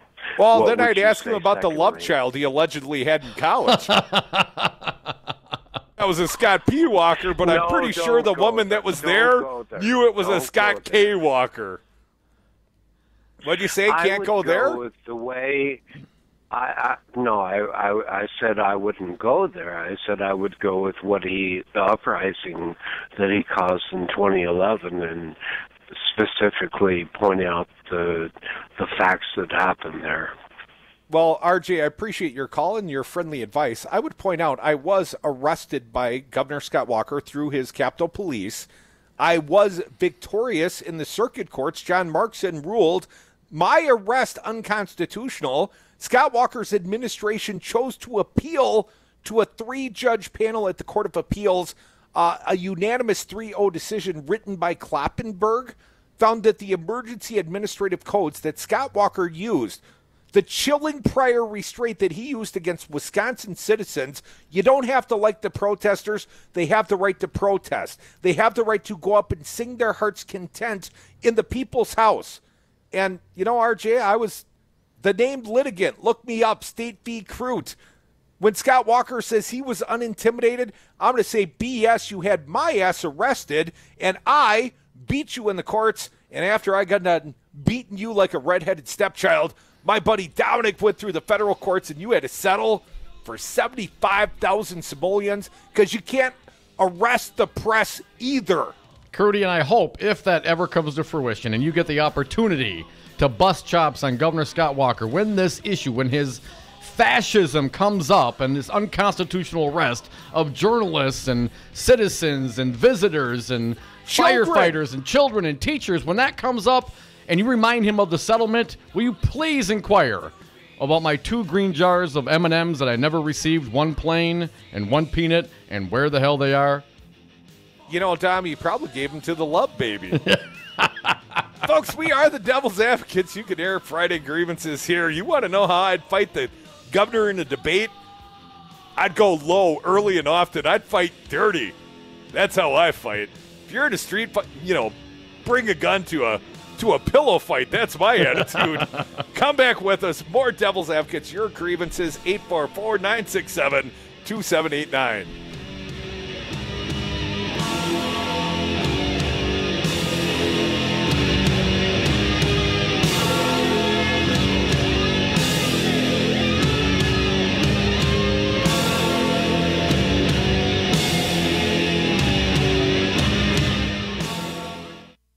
The following program. He pulls a knife, you pull a gun. He sends one of yours to the hospital, you send one of his to the morgue. I've said that if Ivanka weren't my daughter, perhaps I'd be dating her. What do you think of these online reports that say you... Fortunately, it's a public health issue and a public safety issue. I've opposed that. Dr. Sanjay Gupta, how can medical marijuana help those addicted to opioids? There's 3 big things. There's clear consensus now that cannabis can treat pain. That is not an opinion. That is a consensus conclusion by big scientific bodies like the National Academy of Science. We also know that it can help treat the withdrawal symptoms of opioids. People, they don't want to be on them anymore. They want to quit, but they develop the terrible withdrawal symptoms. And now we have evidence that it can actually help heal the part of the brain that is diseased in someone who's an opioid addict. If you had to start from scratch and design a substance to help lead us out of the opioid epidemic, like in a lab, it would probably look very much like cannabis. Call Governor Scott Walker at 608-266-1212. Tell him good people do smoke marijuana. This message was paid for by the People for People Corporation. Donate online at p4ppc.org, p4ppc.org. I'm Mike Crute. Once elected governor of the great state of Wisconsin, I intend to legalize marijuana. Legalization will create $200 million in new annual tax revenues to be applied to opioid treatment and tech school education. Medical professionals like Dr. Sanjay Gupta say marijuana legalization would reduce opioid overdoses and help treat addicts, help move Wisconsin forward with legalization, taxation, and regulation. Good people do smoke marijuana. Paid for by Crute for Wisconsin. Find us at cruteforwisconsin.com. The Devil's Advocates. My Congresswoman Gwen Moore. I think that you guys are filling a very important space. I think African Americans consume radio at a very high rate, and they really rely on radio for information. And so, word of warning to all those candidates out there, don't ignore these inexpensive ways to advertise. Well, wait until we get our FM. They're going to get more expensive all the time. Radio for the 99%. Hey, folks. Sexy liberal Stephanie Miller here. Most new Wisconsin jobs are in Dane County. It's true. Some of my listeners are relocating to Madison. Many already commute there. When asked where to turn for a trusted real estate team that understands Madison, I say the same thing. Solidarity Realty. They help you through the process and protect your consumer rights. They live their values, building community, promoting sustainability and diversity. Find them today at solidarityrealty.com and tell them Stephanie Miller sent you. Hey, Batman here. Matt Rothschild from the Wisconsin Democracy Campaign. Hoping you'll support us as we track all that dark money that's splattering your screens with mud. You can count on us to tell you who really runs Wisconsin, and it's not Walker, Fitzgerald, and Voss. They're just the water boys for the Koch brothers, WMC, the NRA, and Diane Hendricks. You can find all this out at our website at wisdc.org, and while you're there, please send us a donation so we can keep after these bad guys. Adopt US Kids presents Multiple Choice Parenting. Your daughter just had her first breakup. Do you A, put yourself in her shoes? How could he do this to you? And for Sheila, she has split ends. B, console her. Oh, sweetie, this is going to happen a lot. 4, maybe 5 more times before you get married. C, take charge. Got to get this all straightened out. Give a little talking to, man to man, mano a mano. Hey, Steve. Is now a good time? No? Okay, no problem. Bye. Or D, help her find a new boyfriend. I know a great place to meet boys. The internet. Nice, single boys. Never mind. How about some ice cream? As a parent, there are no perfect answers. But you don't have to be perfect to be a perfect parent. Thousands of teens in foster care will love you just the same. For more information on how you can adopt, visit adoptuskids.org. A public service announcement from the U.S. Department of Health and Human Services, Adopt U.S. Kids, and the Ad Council.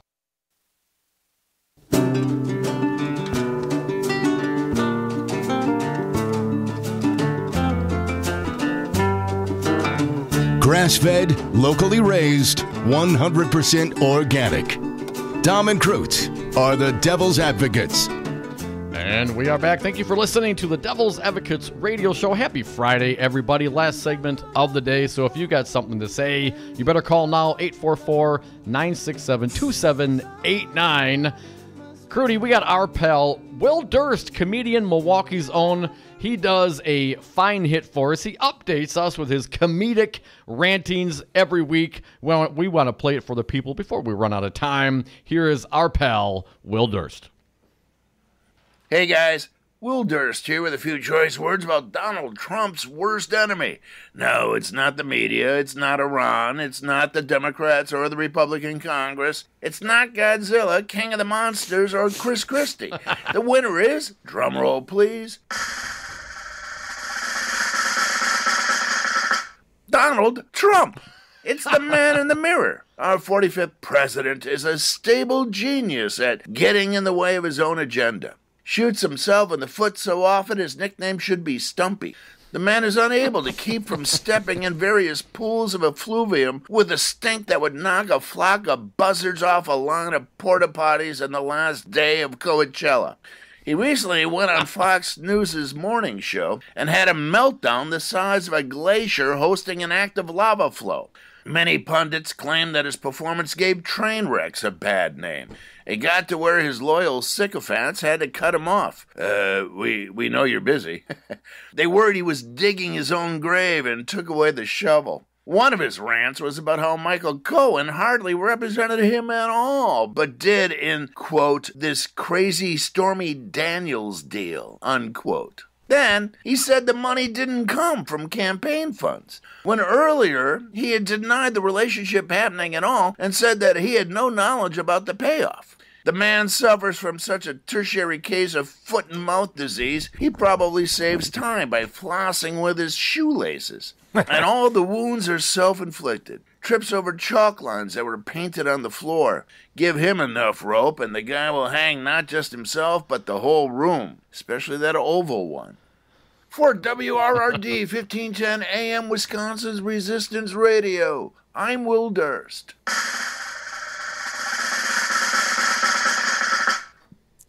Well done, comedian Will Durst, a friend of ours. He gives us commentary almost every week. He takes one picks up. You know, everyone needs a break now and again, right, Tom? Once in a while. Let's get to some phone calls. 844-967-2789. It's Friday. We air grievances.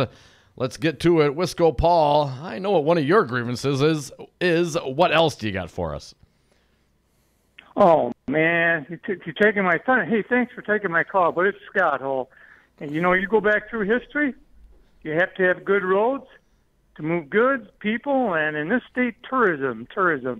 So it's still Scott Hole, and it's going to remain that way. And I'm going to keep calling about it. So you guys have a good weekend. Thanks. All right. You got any other grievances, Wisco Paul? I would have to say Trump is crazy, but I can't do much about that. Just hang in there for the crazy. Unlike thanks for the call, Wisco Paul. Unlike Bill's opinion from Fox Point, man, just wait for the impeachment. It's coming. It's coming. Crudy, couple of minutes left here, 3 exactly. I just got to throw this one out there because, you know, my atheist self, I love this story. Paul Ryan Paul Ryan, Speaker from Wisconsin, you know, that handsome young earnest lad, the wonkish retiring Speaker of the House. Paul Ryan forces out House chaplain, angers lawmakers. Members of both parties have expressed outrage about the move and hinted it could be tied to a prayer the chaplain made about the GOP tax bill. The Speaker fired the cat, and what? Because he didn't like his tax bill? God likes the tax bill? I'm just so confused about this, Crudy. What do you think? Do you think that this is appropriate? Apparently, some people, some Dems perhaps, are calling for an investigation into the firing of the chaplain. Well, here's what I would say, Dom. The chaplain, tried to hold them up to the standard of Jesus Christ? Do for the meekest amongst you? You know, what did Jesus say about a rich man getting to heaven? Well, all that Paul Ryan hangs out with are rich guys writing him checks so he can get to heaven, right? So if he was chastised by the chaplain, Dom, well, of course, then that chaplain must go. Don't think that Paul Ryan's any better than Donald Trump. Just because he's got slightly better hair and he's a little skinnier, he's the same corrupt bastard that Donald Trump is, you know, minus a few porn stars. Well said, Michael. That's my assessment. Thank you to all our fine guests today. They included Batman Matt Rothschild from the Wisconsin Democracy Campaign, Jim Santelle, former U.S. attorney and a fine resource for our show. Thank you to Tom Palzewicz, a fine Dem congressional candidate in the 5th District. Thank you to Will Durst, Milwaukee's own, a fine comedian, provides commentary for us on Fridays. Thank you for the new People for People commercial advertisement. And, of course, Dom, you might want to thank that other campaign. Yes, and thank you to our other advertiser and sponsor, the Crute for Wisconsin campaign, also releasing their ads today. Good people do smoke marijuana. Join us at the private campaign launch party on Monday at the Roman Coin.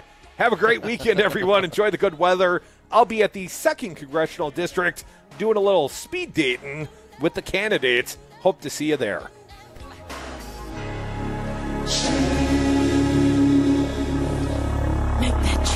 I got a lot of problems with you people.